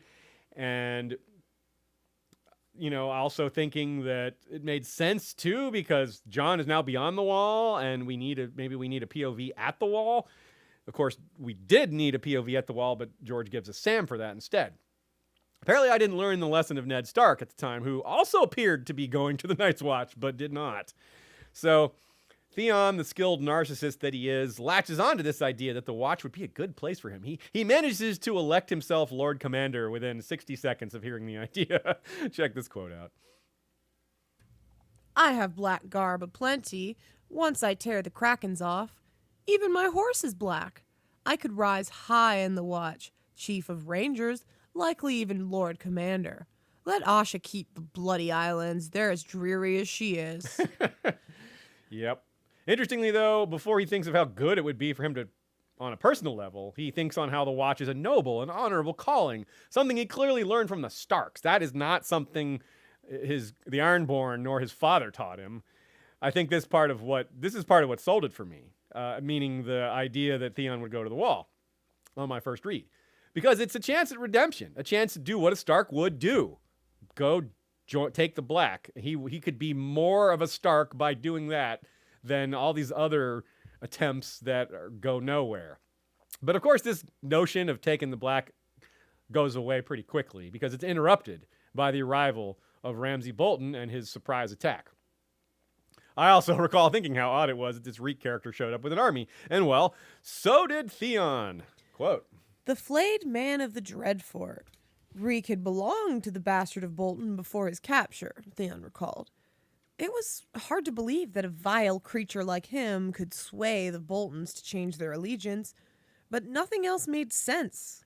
I couldn't conceive how this was possible. Reek being Ramsay, that cleared that all up. Like this quote says, nothing else made sense, right? Nothing else made sense other than Reek actually being Ramsay, but we thought Ramsay was dead. The death toll includes Sir Roderick, Leopold Tallhart, who is uncle of Benfred, who Theon captured and had drowned. That's the Wild Hares. And also killed is the young Lord Clay Serwyn. Remember, his father died at Harrenhal after being captured and wounded at the Green Fork by Tywin. That's a good example of Roose's plans working out better than he could have hoped. The house closest to Winterfell lost its lord, and then their heir, right, in a short span of time. The house is now in the hands of Clay's older sister, who is apparently extremely shy and not exactly the type that seems likely to stand up to the Boltons. Side note, in the show, it's the Kerwins who Ramsay flays because they refuse to pay their taxes. In that scene where he kind of argues with his father, and even Roose is like, dial it down a notch, buddy. Ramsay also drops a hint how he was hoping Manderly would be present. He clearly wants to kill Manderly, and we know why. Recall that the dispute over the Hornwood lands started after Roose went south, and so Ramsay was in charge of all that. The private war against the Manderleys over the Hornwood lands was mostly carried out by Ramsay and Wyman. And that's the groundwork for the much more prominent Bolton-Manderly intrigue that's coming in A Dance with Dragons and beyond. This early fighting between them is going to preface much bigger fighting in A Winds of Winter. And speaking of dropping hints, good lord, Theon is so thick when it comes to his pride. Wow. Again, it reminds me of Cersei. Ramsay is standing there with 500 armed loyal men, having just explained who he really is.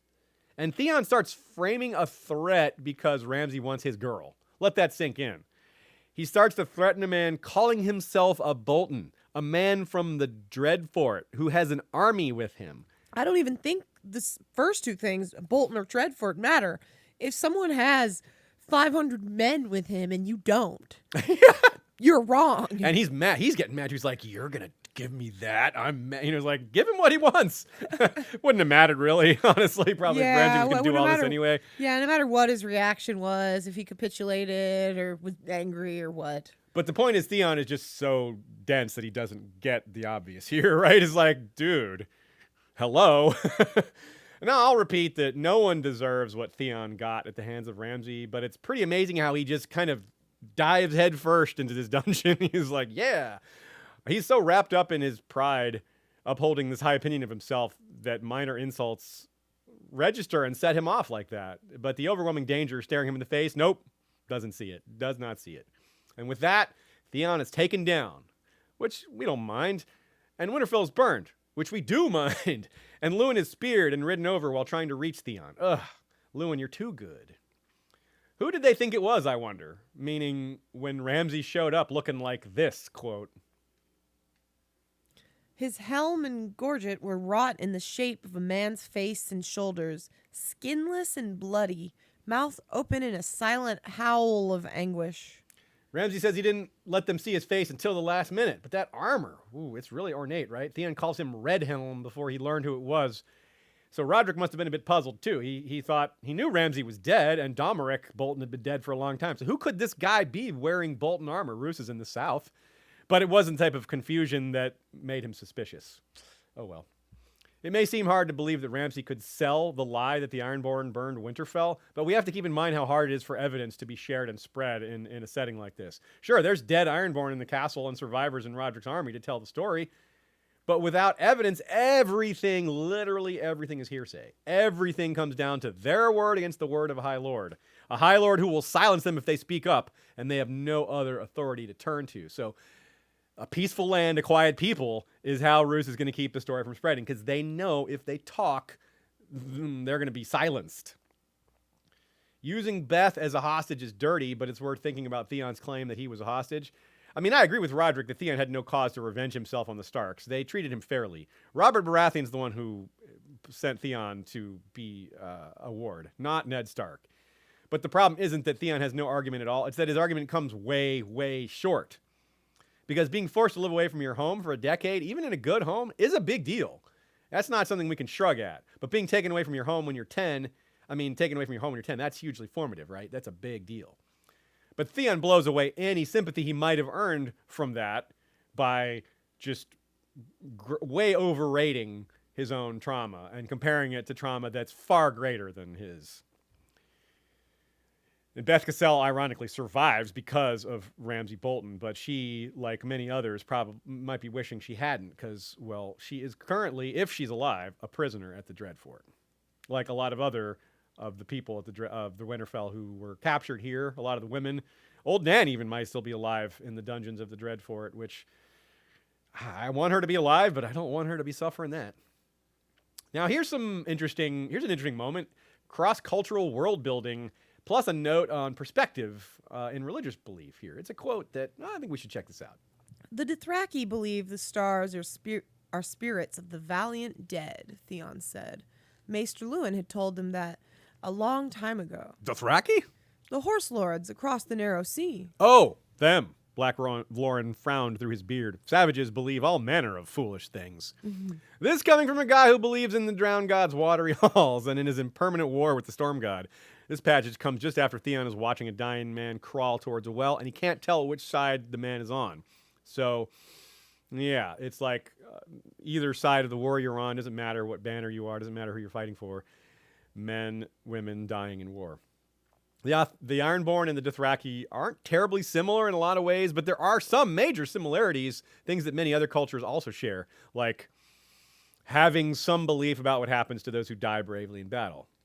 And all religions in Westeros gaze out on the same stars, which I think is a pretty poignant bookend, given this book started with a shared celestial event, the comet. So Theon's kind of bringing that all back here. Again, we can glean something important via omission. Yeah, Theon gazed at the stars, and there's no mention of the comet. It makes sense that the comet can't be seen anymore, but if it had stayed in the sky the whole book, that wouldn't have been strange either. But it shows a lot of time has passed. The old powers are rising, or have risen maybe at this point. The comet has already passed.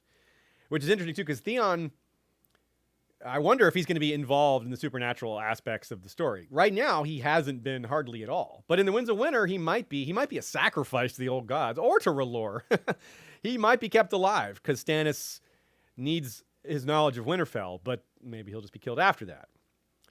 So it's interesting too, though, that might lead him into a situation all too familiar for him, hiding inside Winterfell while surrounded by a really large army. That would be familiar to Stannis as well, facing down a siege with long odds. Of course, I would suspect that if something besieges Stannis and Theon in Winterfell, it will be the others. So maybe Theon will get involved in that. More time to talk about that and guess at what's next for Theon when we get back to him in Dance with Dragons. He has more chapters in that book than this one. So there's actually more Theon to come than we've covered already. But we do have more to say about Ramsay before we move on from Theon. How much communication was there between him and his father? I brought that up earlier. It would have been difficult for the messages to go back and forth. But let's say it was his call. Let's say it was his idea. Because I like this idea more because it creates this beautiful, dark, tragic parallel between Ramsay and Theon. Because it's the notion that they both went above and beyond their father's orders in almost exactly the same way, in exactly the same place. Theon's dreaming of taking and holding Winterfell, making himself worthy of his people and his father's ideals.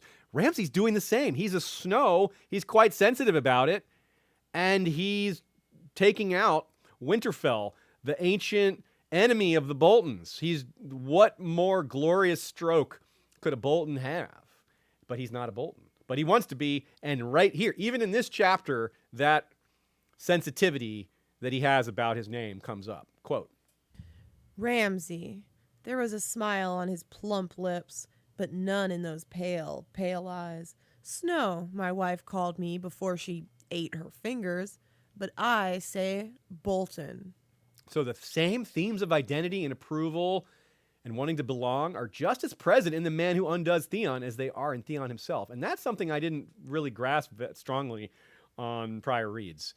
Ramsay's, it's easy to get lost in just how awful Ramsay is and miss the fact that he is a human being that was raised by an awful human being, and that has a lot to do with why he is. But not entirely, because as we know, Ramsay was awful before Roose didn't even knew he existed. So it's kind of odd to think the fall of Winterfell is, and this second major battle outside Winterfell is right after the Blackwater. The Blackwater is like this huge climaxing closing event of Clash of Kings, but we have this battle afterwards. It's pretty significant, but the battle itself isn't nearly as epic. It's a quick surprise attack, very one-sided. We don't get a ton of detail in terms of the actual hack and slash. It's just them watching it go really badly for the Northerners. Well, the non-Bolton Northerners, I mean. Also, too, wow, just think about we don't like to get too far into the what ifs, but consider if Ramsay had been repelled, if Ramsay hadn't been successful, or if Roderick or Lewin had figured out the plan or somehow defended Winterfell, then that probably saves Robb's life. Right? A lot. That's a lot. I mean, that's a huge difference, right? The loss of Winterfell was a big reason why everything fell apart for Robb.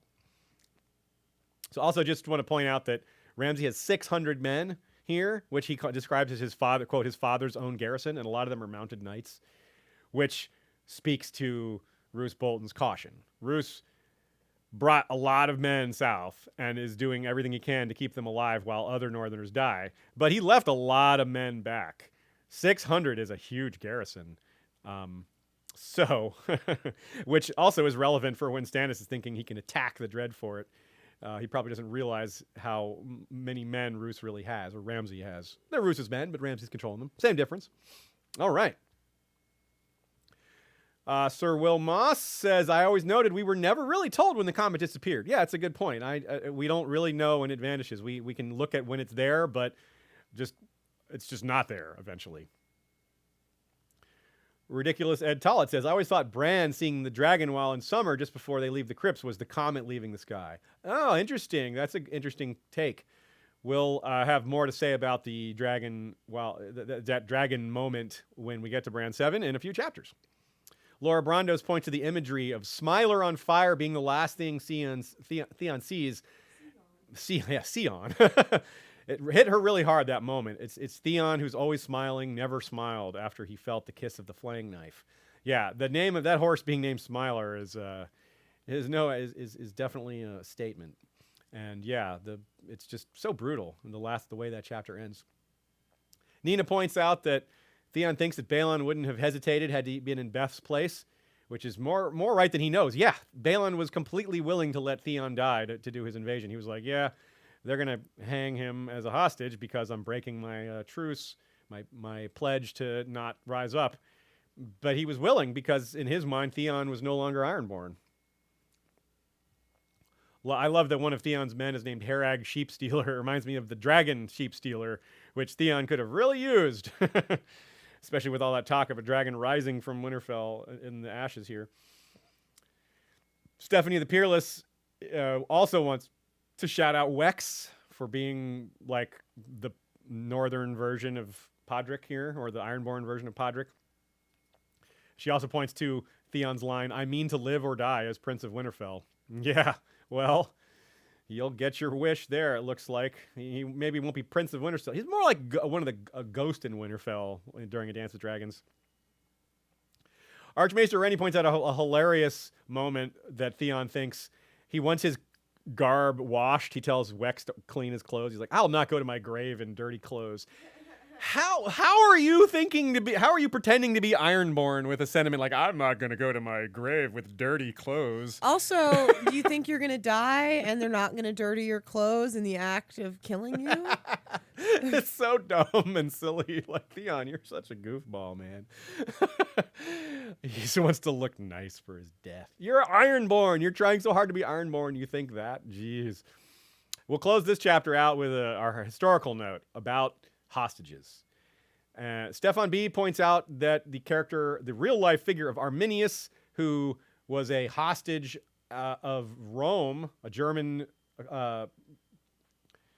probably, I think he was the son of a king, and they don't call them princes, I don't think, so I'm not using that term. But anyway, he was a hostage of the Romans, and when he was eventually set free, he used what he learned at court and united the Germanic tribes and beat the Romans in battle. The same thing happened with Flavius Aetius. I looked up a couple other examples that I knew from the back of my head that Stefan B. reminded me of by bringing this topic up. Flavius Aetius was a Roman general also, and he, as a young man, lived amongst the Huns. And he was crucial in the Romans defeating the Huns, which was a really hard-fought campaign. And his time living amongst the Huns was crucial into understanding their tactics, their lifestyle, and it was a big deal. Now, probably a closer example, or a better example, is Philip II, as in the Philip who is the father of Alexander the Great, the same man who built the army that Alexander eventually took over and did all that conquering with. Philip II was a hostage of Illyria and Thebes at different times in his youth, and in particular, his hot time in Thebes was important because he learned about the Greek style of warfare that was different in Macedonia at the time. And eventually he took the Theban style, the Greek style of hoplite warfare, and combined it with the cavalry expertise that the Macedonians had, and used it to build this kind of composite army that kicked the butts of mainland Greece and then later Persia. And so he learned, that's a good example of someone learning from the people they're hostage of and coming back to use that knowledge against the people that held them hostage. Theon, not as successful in that, but he did use his knowledge. His knowledge of how Sir Roderick thinks, how these knights think, and how the North will react.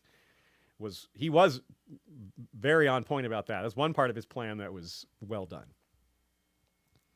Okay, moving on again. Tyrion 15.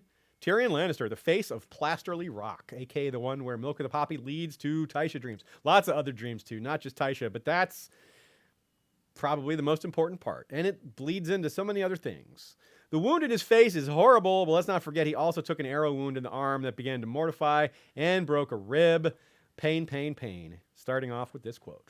He dreamed of a cracked stone ceiling and the smells of blood and shit and burnt flesh. Sounds a little familiar, actually. Look at this quote. He dreamt an old dream of 3 knights in white cloaks and a tower long fallen and Lyanna in her bed of blood. Okay, it's not that similar, really, but it makes me think of that. But there are a lot of parallels here. Apparently, if you're Hand of the King in this story, not only are you either saved or slain by a person from House Pain, not only do you get the most chapters in the book, but you get dreams aided by Milk of the Poppy and plaster on body parts of yours.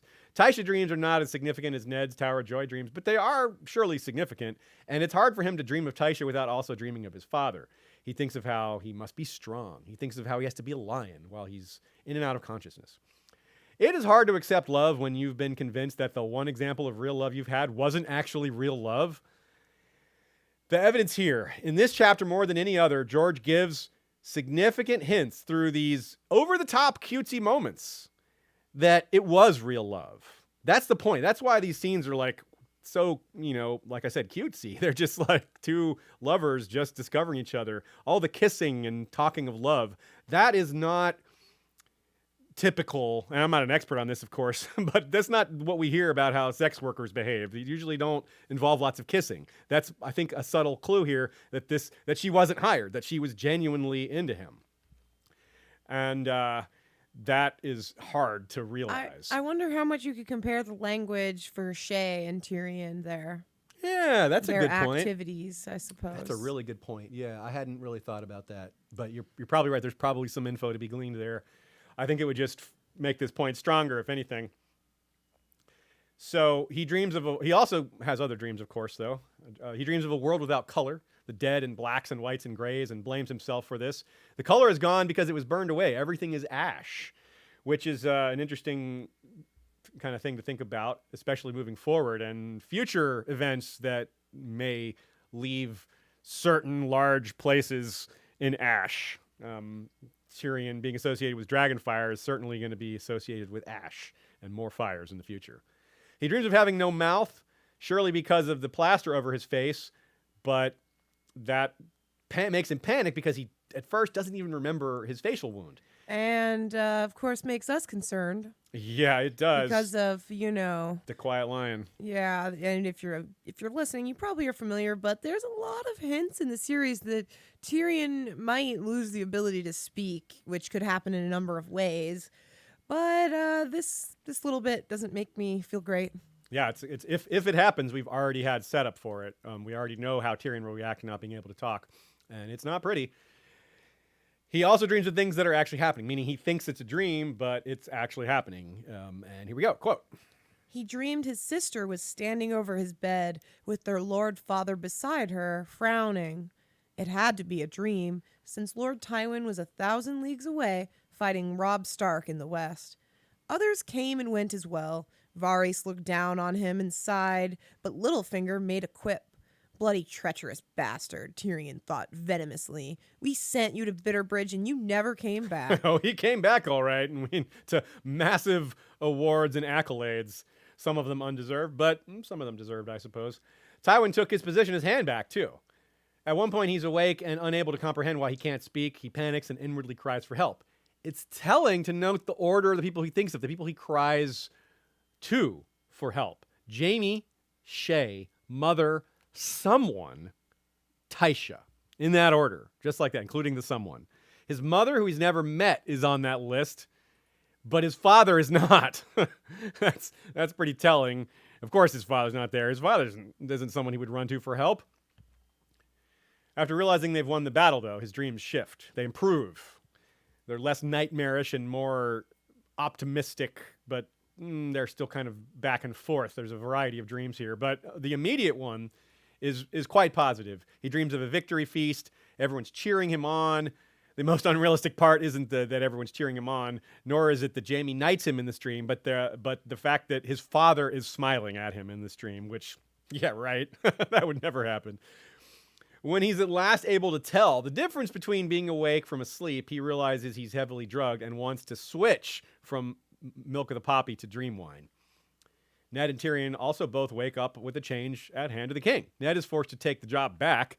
Tyrion is forced to admit that his father is now in that position and he doesn't have the power he had anymore. Ned couldn't keep Robert alive his hand, and Tyrion did keep Joff alive. Who comes out ahead on that one? I don't know. Maybe Tyrion should not have done such a good job. Things move quickly in court. Decisions have been made without his input. That makes him very uneasy, and as we saw in the Sansa chapter, he's right to be worried about that.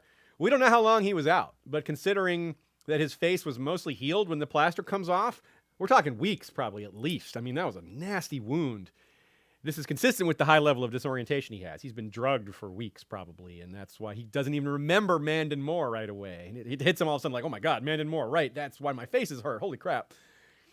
It's hard to heal when you're extremely stressed. That's another factor that might mean this is taking even longer. He's having all those nightmares and everything. That's not going to help the healing process. Tyrion doesn't even trust the maester. Like, it's hard to trust to have that space to heal when you don't even trust the guy giving you care. Now, Maester Balabar is the maester at the Arbor. That's the guy taking care of him. He's replaced by Franken. I don't actually see a compelling reason why either of those two is actually a threat, but Tyrion's more comfortable with Franken. He's more comfortable with, he's worried that he's being dosed with milk of the poppy to keep him insensate rather than to heal him. Yeah. That's part of the point, though, here, that there's no difference between these two maesters, probably. It's that Tyrion is paranoid. And when he's becoming a little more like his sister. And that's who he overwhelmingly suspects is the one that ordered Mandon Moore to kill him. He doesn't really consider the other option of Littlefinger. When he's at his best, he probably wouldn't focus so much on Cersei. He probably would have a more strategic mindset and think, well, who else might want to kill me? He wouldn't just be so sure without really examining the evidence that it's Cersei. And of course, he's also focused on Tysha in a different way. But as much as he's thinking about anyone throughout these dreams, Tysha is probably the most prominent. After all the things he's dreamed of, all the problems he's waking up to, that's still where his mind goes. He still thinks of Tysha, despite all the other anxieties and stress surrounding him right now. And lying down and thinking is really all he can do right now. His arc was a bang, especially the literal bang part of the wildfire explosions, but it's ending on a bit of a whimper. Not that the storytelling is weak. Of course, I don't mean that. I just mean that Tyrion has lost a lot of power and some of his face, and he's hardly able to stand or speak at this point as his arc is ending. So you maybe could say the candle that burns twice as bright burns only half as long because, he burned brightly during his Clash of Kings arc. His Storm of Swords arc is going to be a lot different. It's going to be a lot more frustrating. He's got to spar a lot with Joffrey. He's going to be shut down by his father a lot. They're going to argue. His father's going to be cruel to him. Cersei's going to keep basically being the same, which is not a good thing. So more people are being awful to Tyrion, and he has less power. He doesn't have his men. He doesn't have his clansmen are gone. He doesn't have his prestigious quarters. He doesn't have all these things that he had are gone now. And it's a harbinger for what's going to replace all those things. Bitterness. Tyrion's going to be bitter.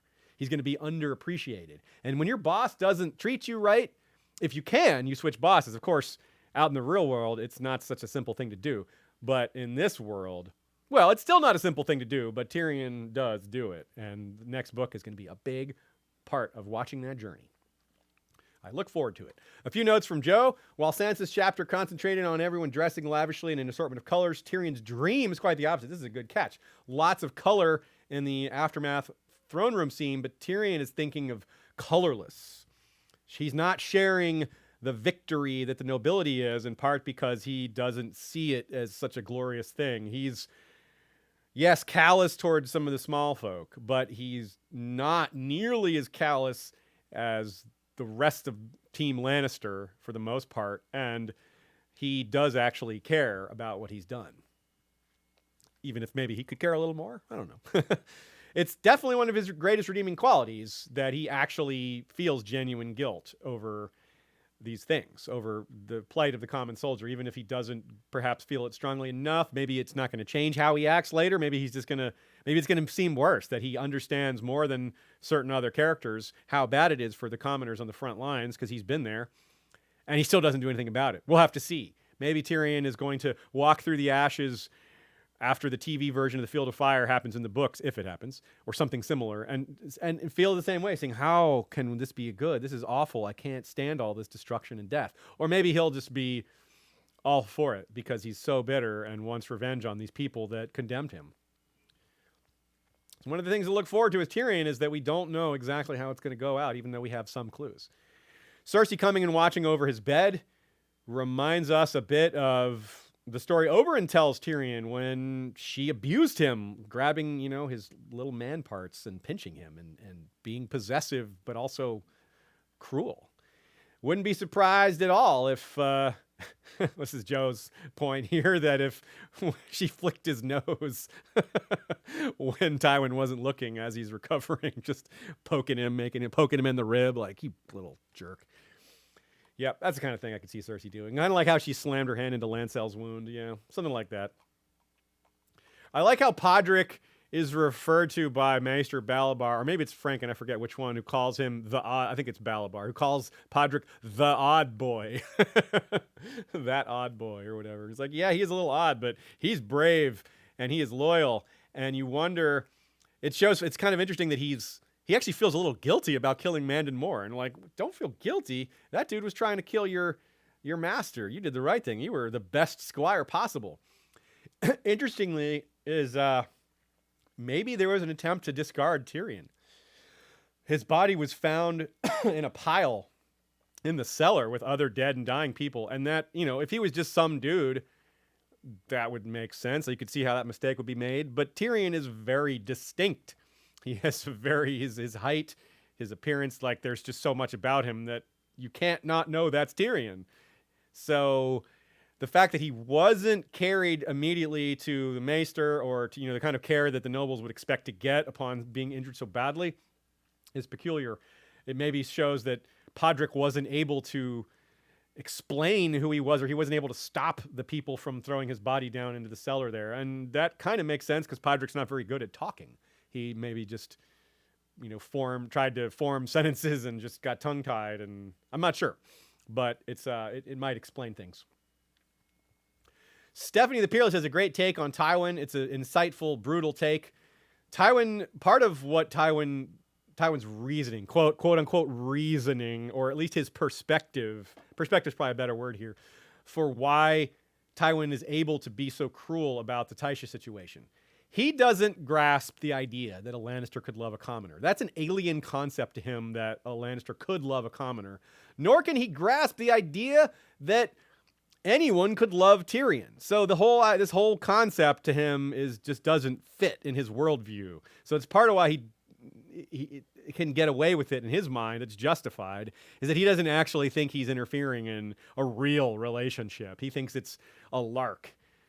He thinks it's just, maybe some lust or something like that going on. He doesn't think it's real love. But it's part of the problem is Tywin himself doesn't really understand love, and he's passed that on to his kids. Neither Cersei nor Jaime are good at framing love either. And this is all wrapped into the tragedy of losing Joanna. Joanna, as a mother, we don't know that much about her, though we made attempts in our Joanna Lannister episode. She probably would have loved Tyrion, because most mothers love their kids no matter what.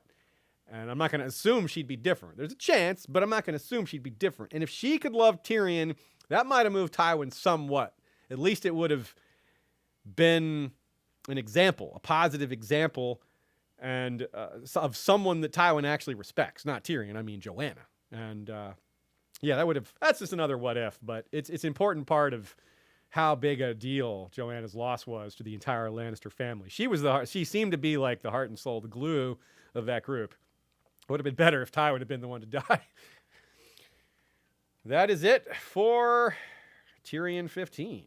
Let us go to Jon 8. The gang kills the Halfhand. The gang kills the Halfhand, aka the one where Jon joins the Free Folk. Quote: When Qhorin Asshand told him to find some brush for a fire, Jon knew their end was near.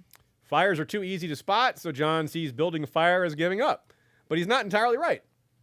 As he's gathering wood, he reflects on the past few days. There's more doomed bravery from these men, an important perspective for a future Lord Commander to have, right? A Lord Commander who knows what rangings are like. At least he has a clue of what he's asking of a man when he sends them beyond the wall.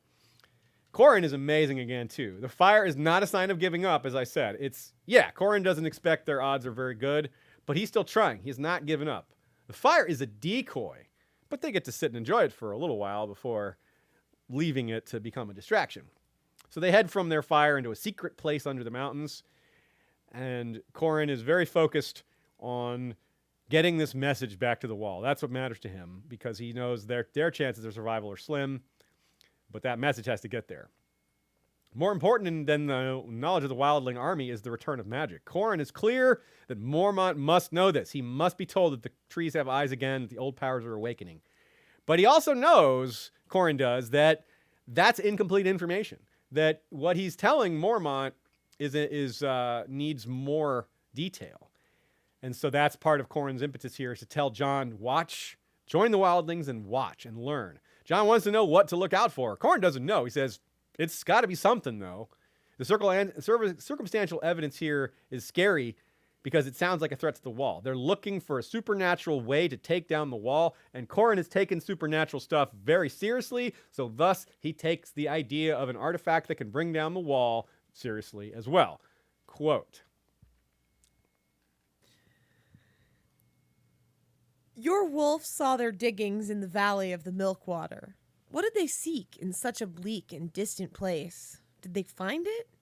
That is what you must learn before you return to Lord Mormont and your brothers. That is the duty I lay on you, Jon Snow." And that's why Jon's life is so important, because only he of their party can join the wildlings. It's not terribly credible that the others would. They're all long-term veterans. Even if Stone Snake could be believed as a deserter, he's probably killed a few wildlings over his career. As we'll see, Jon's going to have a hard time being accepted in the wildlings. Some of them won't trust him, and part of that is because, well, Orell hates him, and Rattleshirt doesn't trust him, but Orell is the key here. There's members of the wildlings that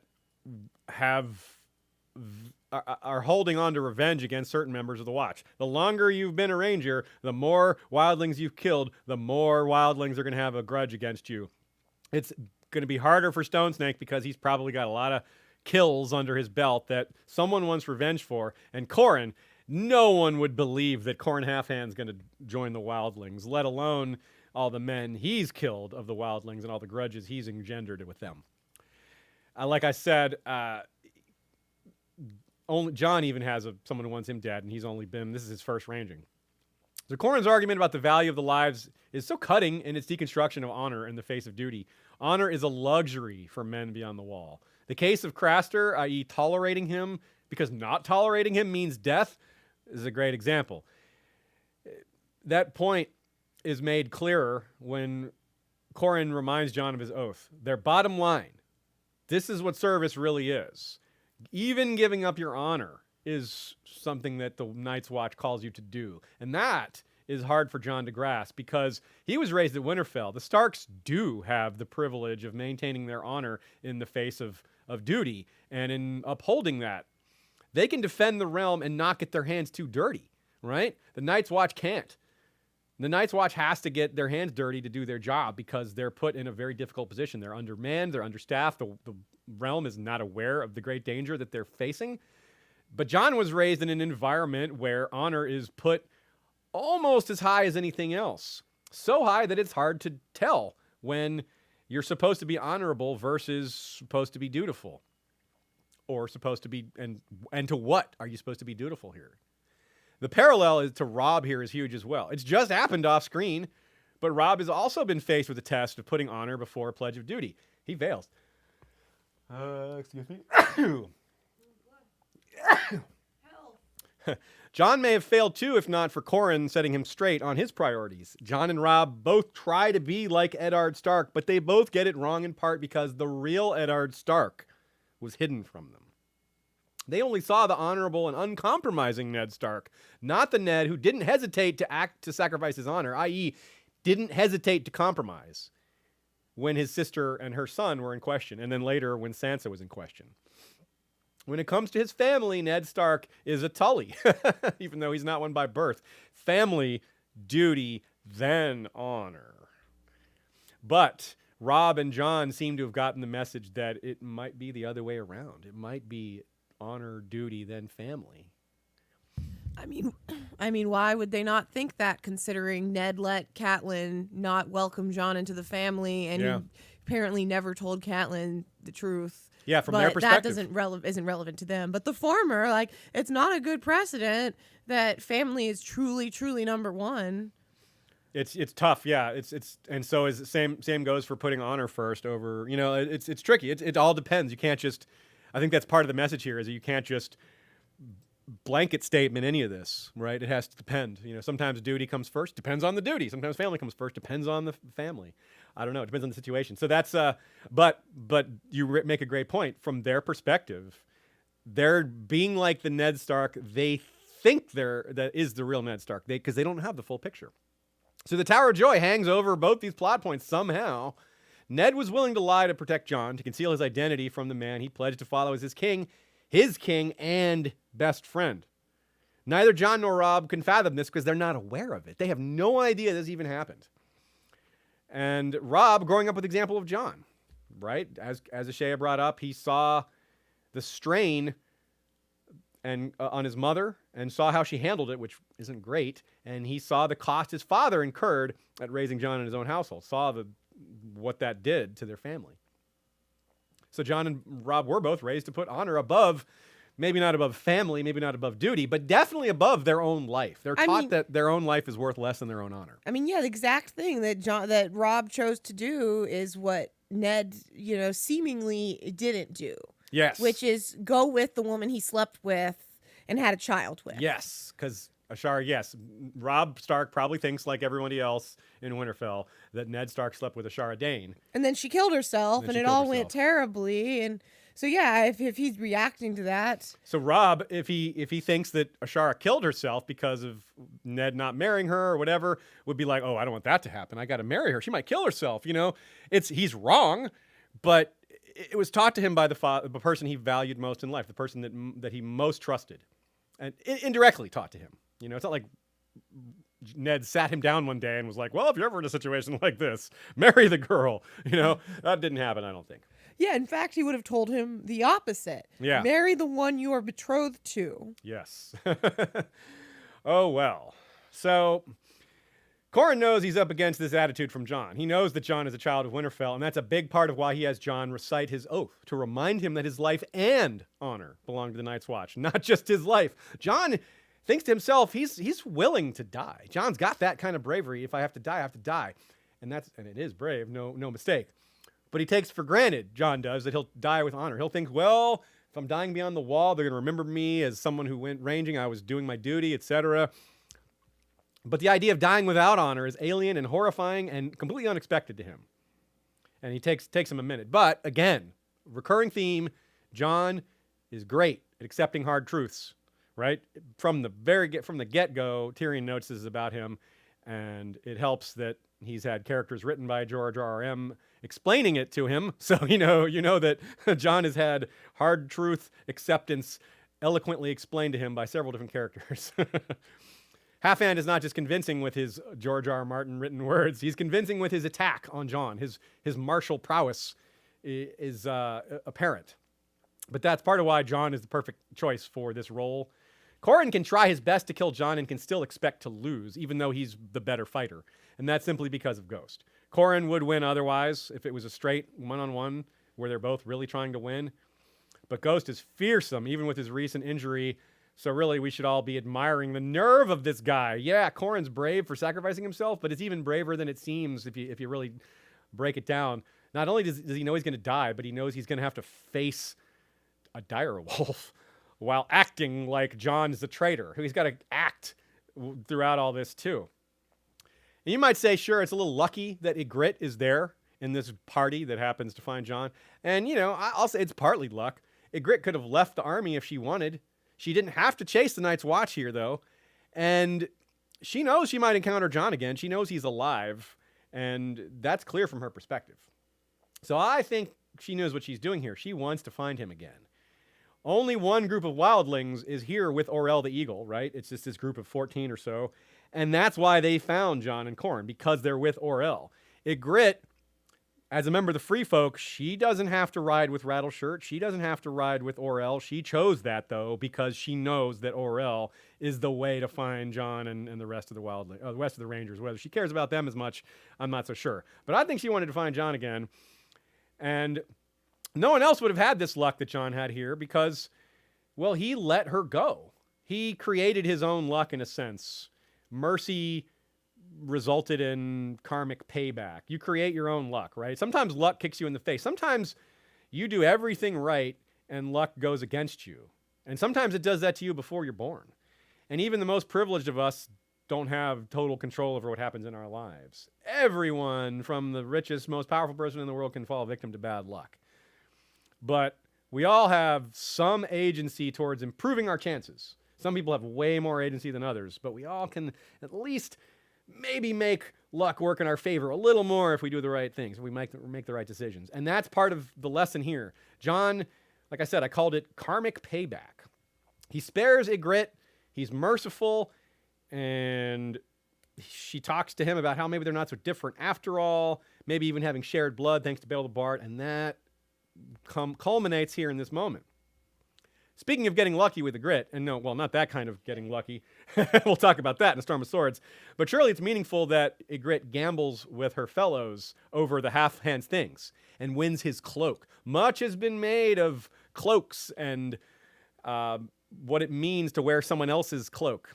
And it's kind of, in this sense, I see it as the mantle of mentorship being passed on. Qhorin was Jon's temporary mentor, and now it's Ygritte, right? Ygritte being a mentor isn't necessarily how she's perceived by a lot of people, because she's not only a mentor. It's an entirely different kind of learning, having a relationship as well as learning about the wildlings. But he needs it. He knows nothing. That's the kind of thing a teacher sounds like a tutor would say to a student in a fantasy setting. You know nothing. Just continuing to teach them more. So it's the hero's journey, ye old hero's journey here. Again, he's moving through another stage on that path. From Winterfell to the Wall, to beyond the Wall as a ranger, to beyond the Wall as a wildling, and back again, as we'll see. And all of this will come to a major climax in A Storm of Swords before moving towards the threat of the undead, which is alluded to very vaguely as this chapter ends. As they burn the Halfhand, we're reminded why without needing to be told, right? They're like, let's burn the Halfhand. And everybody knows why they're burning him and not leaving his body. And the first thing Ygritte teaches Jon before the chapter even ends is that Mance is already on the move with that big army of theirs. And so she's already teaching him things. Intelligence, and that's the kind of thing he needs to learn. This is the first chapter with Rattleshirt, a good example of a character whose fellows should have listened to him.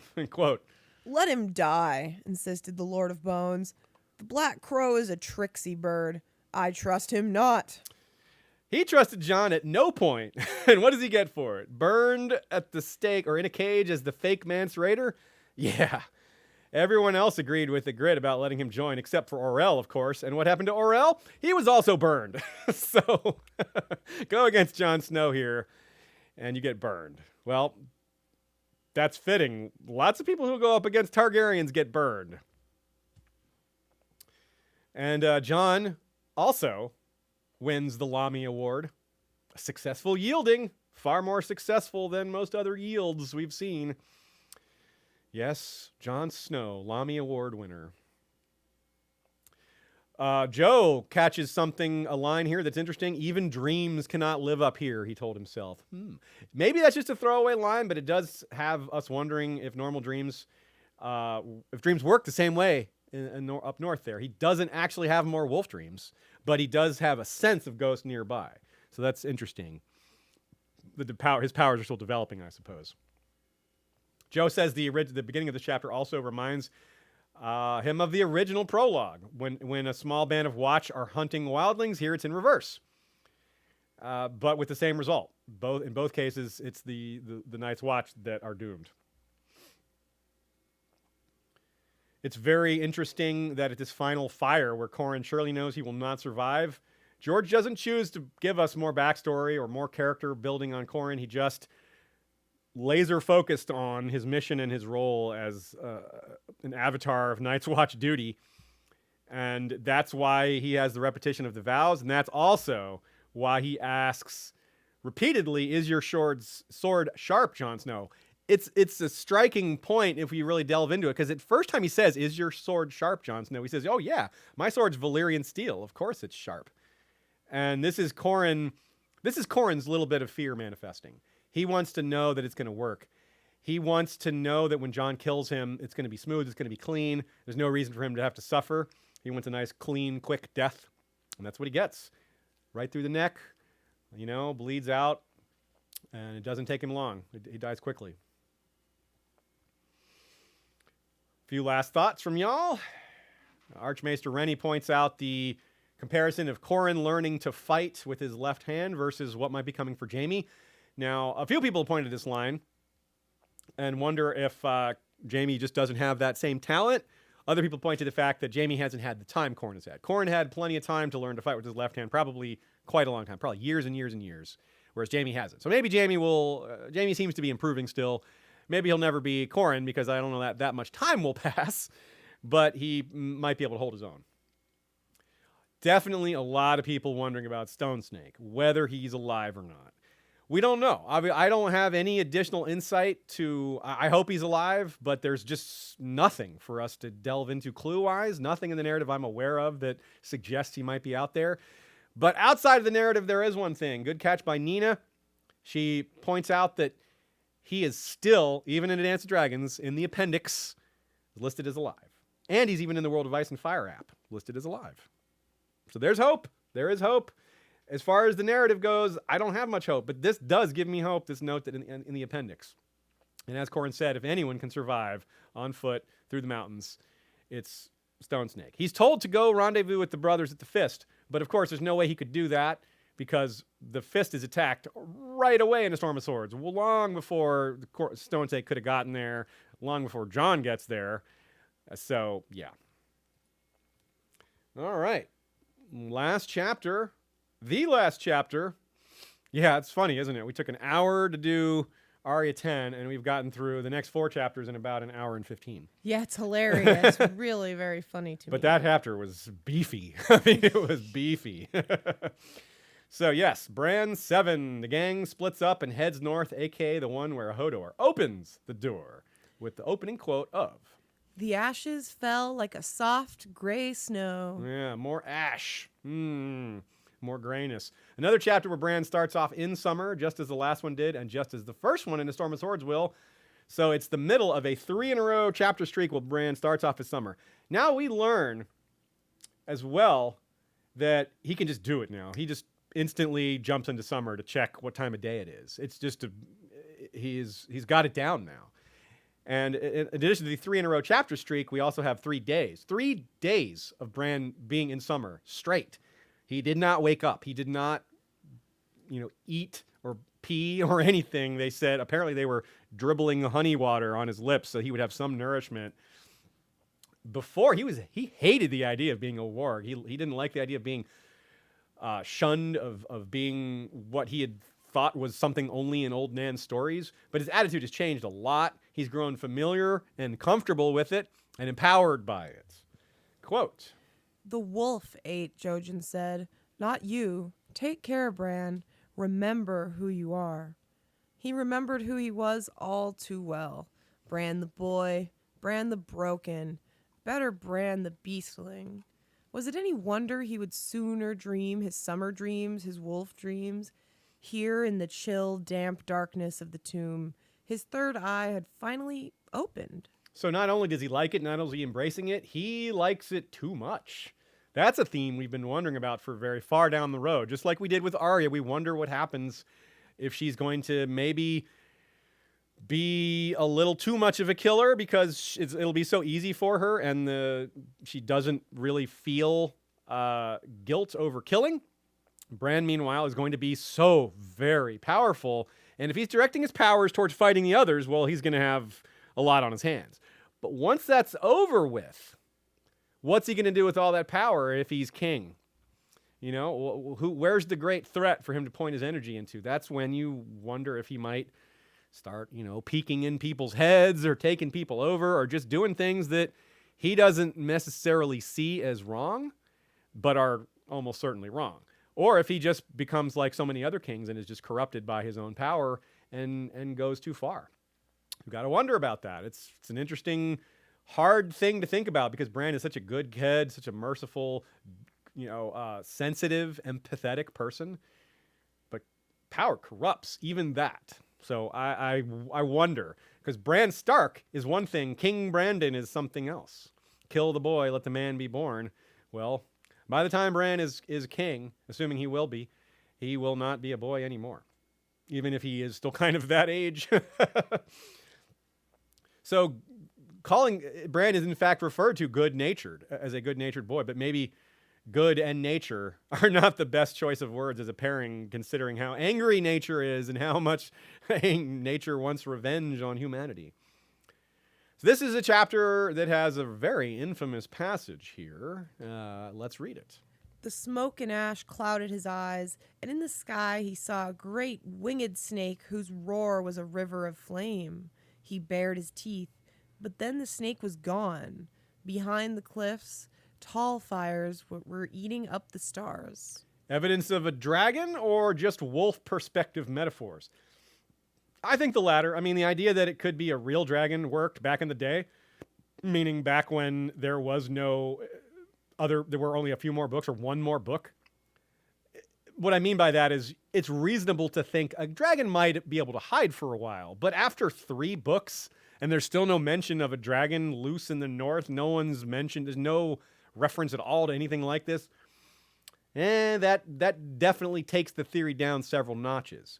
On the other hand, in this same chapter, Osha does say, we made enough noise to wake a dragon. So, the idea is not completely dead. I am not going to abandon it, even though I am not a big believer in it.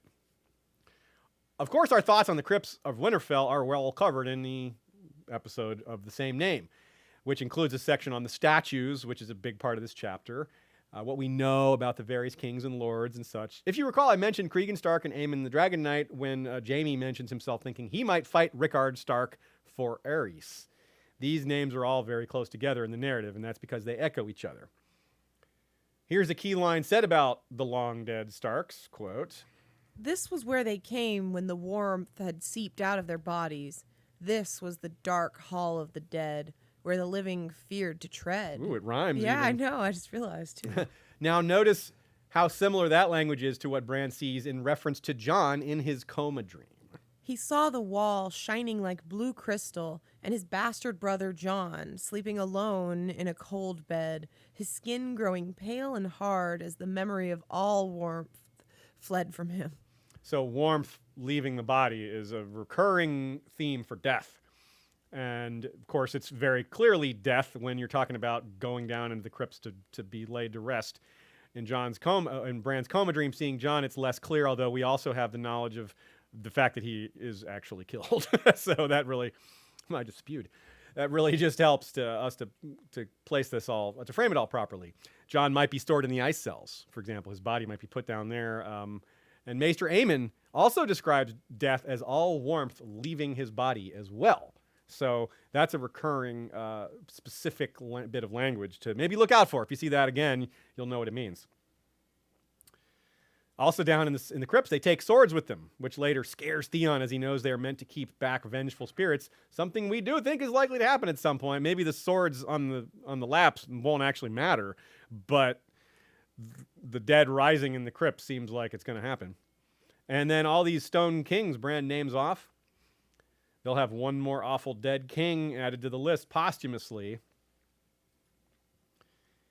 And, one more awful deed added to the list posthumously, not more awful dead.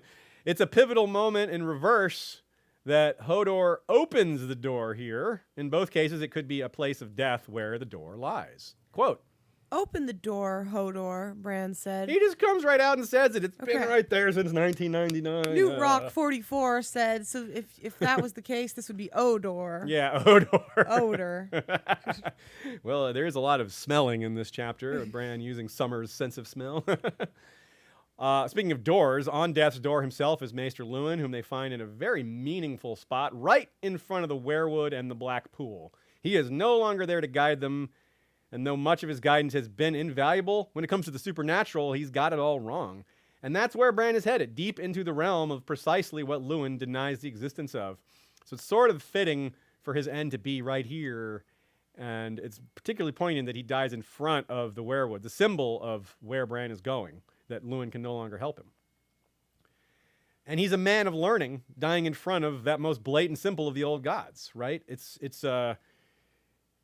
like science is being sacrificed at the foot of the supernatural. And we know werewoods of old had blood sacrifice given to them. So there's kind of a hearkening to that, even though at this point in the narrative, that's not revealed. But we know as rereaders that it's very much the case. So it's kind of like, whoa, Luwin dying in front of the werewood. That is his blood seeping in there. I wonder what that means. There's another quote here that's relevant. Now go. Osha gazed up at the werewood, at the red face carved in the pale trunk. And leave you for the gods? Can I stop real quick and just say, yeah, you made me think, what northern maesters can we think of, maesters that are from the north? Oh, good question. I just a question I want to throw out to our listeners right now. We don't have to get bogged down, but I can't think of any off the top of my head. Horsebane was sent to train as a maester, but it sounds like he busted out. It sounds like he didn't make it, though. But that at least helps the show that there are northerners who go. I don't know if we have another example, but that's a good one. Yeah, that's a good point. Because, for example, it's occasionally pointed out where these maesters come from, like where their original homeland is, and that's sometimes especially when you're up north and that they're a southerner. Yes, yes. And, people like Lady Dustin, who's doesn't really trust them, and points out that one used to be a Lannister. Or no, I think that's in Wyman's Court, where their maester used to be a Lannister. Yeah. So but I wonder if they would trust their maester a little more if they were a northerner. Yeah. Well, that's another thing that this makes me think of too, is that back in the day when the old gods' worship was a lot more powerful and prominent, this might be the kind of guy they would sacrifice. Not a maester necessarily, but maybe, but really just a non-believer. You know, someone that's a southerner that rejects the truth of the old gods. Luwin's want to be a believer. Yeah. So Osha gives him the gift of mercy rather than, quote, leaving him to the gods like that. And it is a tragedy, though. Imagining Luwin as a sacrifice is hard to do, but because he's a genuinely good person.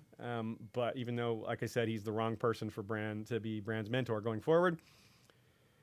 There's a twist here in this scene, of course. And let's not forget that while this whole thing is playing out, Wex Pike is right there, 15, 20 feet away, up the tree, watching all this, listening to everything, and eventually following, he follows Team Skagos, going with Rickon and Osha and Shaggy Dog.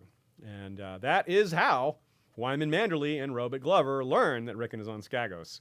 And that's why Davos is brought in, of course. So Wex Pike connecting that dot for us. But since Wex followed Rickon and Osha and Shaggy, he knows little of Bran and Mira and Jojen and Hodor and Summer. So he hasn't able to say much to the Manderlys about that. Luckily, we don't need Wex because we have POV chapters in A Storm of Swords and A Dance with Dragons for Bran. But fewer. We've done 7 chapters in A Clash of Kings, and there were 7 in A Game of Thrones for Bran. 14 chapters. But there's only 7 more total for him. Of course, there'll be more in Winds of Winter, but as of now, we are 2/3 of the way through the Bran chapters. It's a dark ending to Bran's Clash arc and the book in general, but there's hope at the end. Quote, "Beyond, the tops of the keeps and towers still stood as they had for hundreds of years, and it was hard to tell that the castle had been sacked and burned at all. The stone is strong." Sorry. The seed is wet. The stone is strong.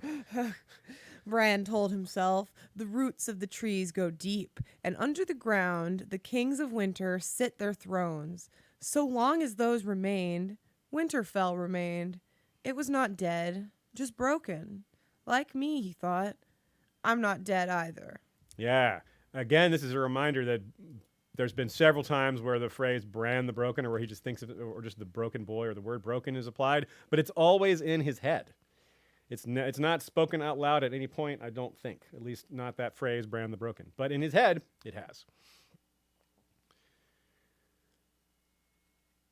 A couple other thoughts. The details we get from both Bran and Summer about the specific damage to Winterfell shows Ramsay's really committed to destroying the castle. The library tower doesn't get cracked by Ramsay killing off Theon's Ironborn. They're going out of their way to smash things up. The Glass Gardens is wrecked, and all these other things. And of course, it's kind of funny because it's going to end up being rebuilt. But Joe says Roose wouldn't have been happy at all this waste. I guess that's probably true, though. On the other hand, maybe Roose just doesn't care because he's got essentially unlimited manpower to rebuild it, and he doesn't care about the harm or suffering he inflicts on, the laborers that do that work. On the other hand, the glass gardens are really expensive, and that he can't just tell them to fix that and not without it costing him some money. So yeah, maybe Ramsay went a little too overboard there, but that's pretty typical for his character, going, being maximum destruction. Stone and shattered gargoyles lay strewn across the yard. They fell just where I did, Bran thought when he saw them. Some of the gargoyles had broken into so many pieces it made him wonder how he was alive at all. Not too subtle here, again with the signs. Not only is Bran remembering the biggest event of his life, but setting the seeds for what he will remember at the end of his chapter. He was supposed to end, but he didn't, and Winterfell will do the same. So Joe is pointing to Bran's symbolism as an extension of Winterfell. Bran may be broken, but he's not dead, and he can continue to grow and gain power. The same can be true for the castle he was born in. Winterfell burned and broken, but it can be restored, and the stone is still there. The roots of the trees are still there. The crypts are still there. There's still a lot that makes it Stark, that makes it Winterfell, that gives it its identity. You can't help but love the idea of all the Starklings and their friends choosing to make their little hideout in Eddard's open tomb. It's sort of, that's a little bit of there's some symbolism of him still watching over them. As for where, Lewin suggests they go. It's interesting, his suggestions. He says, quote, White Harbor, the Umbers. I do not know. War everywhere, each man against his neighbor, and winter coming. Such folly, such black, mad folly. Joe says that is a great summary of Clash of Kings, all wrapped up into a quick sentence. And all the books after, too, maybe. The North was supposed to be different. It was supposed to be above the politics of the South. It was supposed to be focused on winter and survival. And nope, not at all. Humanity just deals itself another blow by infighting, by betrayal, by quest for power, by greed. Here now, we have a book later. The death of Eddard Stark is opened the door for all this. All right, Stefan B. and others are wondering about Artos the Implacable. Well, I have a quick anecdote there. We know that Artos the Implacable was never Lord of Winterfell, but he has a statue made. He's sort of a precursor to Lyanna and Brandon getting statues without ever being Lord or Lady of Winterfell. And this wasn't that long ago. Artos the Implacable would have ruled circa the early 220s as regent to his nephew Willem, Edwyle, who was father to Rickard, who is, of course, father to Ned. So this wasn't that long ago, like I said. Willem Stark was killed in the battle against Raymond Redbeard. I believe it was Raymond Redbeard. And his young son Willem thus inherited Winterfell, but Willem was... Oh, God, I keep saying Willem. Edwyle was extremely young when he inherited Winterfell, and thus Artos was most likely regent and ruling Winterfell in his name until he came of age. And that would be why he is recognized for ruling, even though he wasn't actually Lord. He was also apparently a great warrior. He was noted as called the Implacable because he was a fierce warrior, aggressive warrior, and perhaps the finest swordsman of his day, at least in the North. Also questioned is whether Bran will truly lie in the crypts one day. He thinks it'll be his final resting place, but is it going to be? If he's a king in the South? Probably still will be, but it's a good question to wonder if that's no longer his, if he's going to continue to be buried in his family crypts, even though he's ruling in a different kingdom. But he's still a Stark, so I think he probably still will be, but it's a good question. Tree Girl points out that the door to the crypts is made of ironwood, which is an interesting substance for the door to be made. She wonders if that relates at all to iron keeping out the spirits, like the iron swords on the graves on the crypts to keep them from rising. If the door is perhaps meant to also facilitate that warding. I have to say, I think it's kind of neat, the mention of ironwood here, because obviously anyone who has played that Game of Thrones mobile game, House Forrester is the Ironwood Forest. Yeah, Anyways, just that's an true. aside. Yeah, I like that. It's too bad that I believe that company went belly up, but I think the game is still Telltale available. Games. Yeah, Yeah, I think I don't know how they're defunct. how deep they got into it or anything. I don't think they finished it. I think there were supposed to be 6 episodes. I think they only did 2 or 3. Yeah. But those 2 were pretty good. It's too bad it failed because it seemed like a decent game. It said apparently in that that Ironwood gives off a blue flame in the game when burned. Yeah, I'm Anyway. not sure if that's canon or not, but why not? I mean, we've seen trees give off a green flame in real life. Yeah. Black walnut does that. Yeah, so Ironwood. Why not? Why not some blue flame? That's not. That's not even supernatural. That's just perhaps just a slight deviation from the way it works in the real world. And that is it for Brand 7, which means that is it for A Clash of Kings. Yay, we finished A Clash of Kings. Yay, everybody. Let's all give ourselves A clap round of applause. kings. A clap of kings. Yay. So that's very cool. I loved going through Clash of Kings. It was surprising how much we missed. I mean myself, having read these books more times than I can count. There's so many more things, and it just really makes me feel so right about doing this reread because there's so many things we're turning up that we missed, things that we missed because we didn't see them coming that have now been revealed from the TV show, or little details from Fire and Blood. Just lots of little things. It's not just, of course, the TV show is a big part of it, but by no means is it everything. Other things the fandom has just gotten smarter about over time, things we've gotten more understanding of. Certainly public perception, society has changed. I mean, the kinds of things that we value and promote have changed somewhat from when these books first came out. So when you read the books, you may have a different take on certain characters' actions and whether you think what they did was justified or ethical, or vice versa. So we don't have a list of chapters for next time because next time is our wrap-up episode. We will be going through Clash of Kings as a whole, talking about some of the themes, talking about little things that we may have missed during our regular reviews. You may and should, we encourage it, send us questions, even if they're questions not for me. Ask questions for our guests, or if you want questions answered by all of us. Remember, that is going to be, assuming we have no schedule changes, that will be Lady Gwyn and Joe Buckley. So thanks to them. Thanks to Joe Buckley in particular for his work on the Isle of Faces podcast, where he adds additional analysis from each Valar Rereadis episode. He calls that the Scraps and Scrolls editions. Thanks also to Michael Klarfeld for our maps. And for the lovely holiday card he sent us. Yes, thanks, Michael. Here, hold it up. Okay. Yeah, for anyone watching on video, on You the have it YouTube upside version. down. Oh, shoot.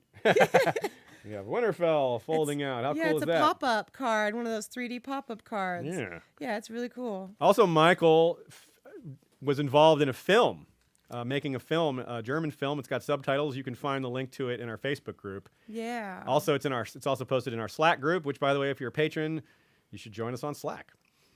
Also, thanks to Joey Townsend and Jesse Coal for our intro music, Kevin MacLeod for the Valar Rereadis music.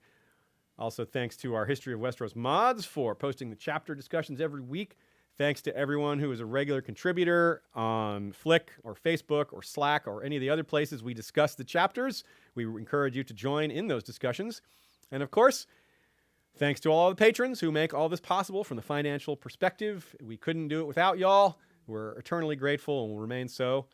And we'll be starting A Storm of Swords in January 2020. It sounds like a long way away, but it's not. It's next year, but next year is so soon. As of this recording, today is 12/22, and we will be starting Storm of Swords early January. Schedule will be posted on all our social media outlets, so keep an eye out for that. And we should have by next weekend, the 29th, when we have our stream, we should have that hammered out for everyone too, Definitely. So. Absolutely. It's mostly done, but I haven't posted it yet. All right, y'all, that's it for Clash of Kings. We'll see you for the wrap-up and for A Storm of Swords and beyond. Until then, you know what to do. Valar, Rereadis.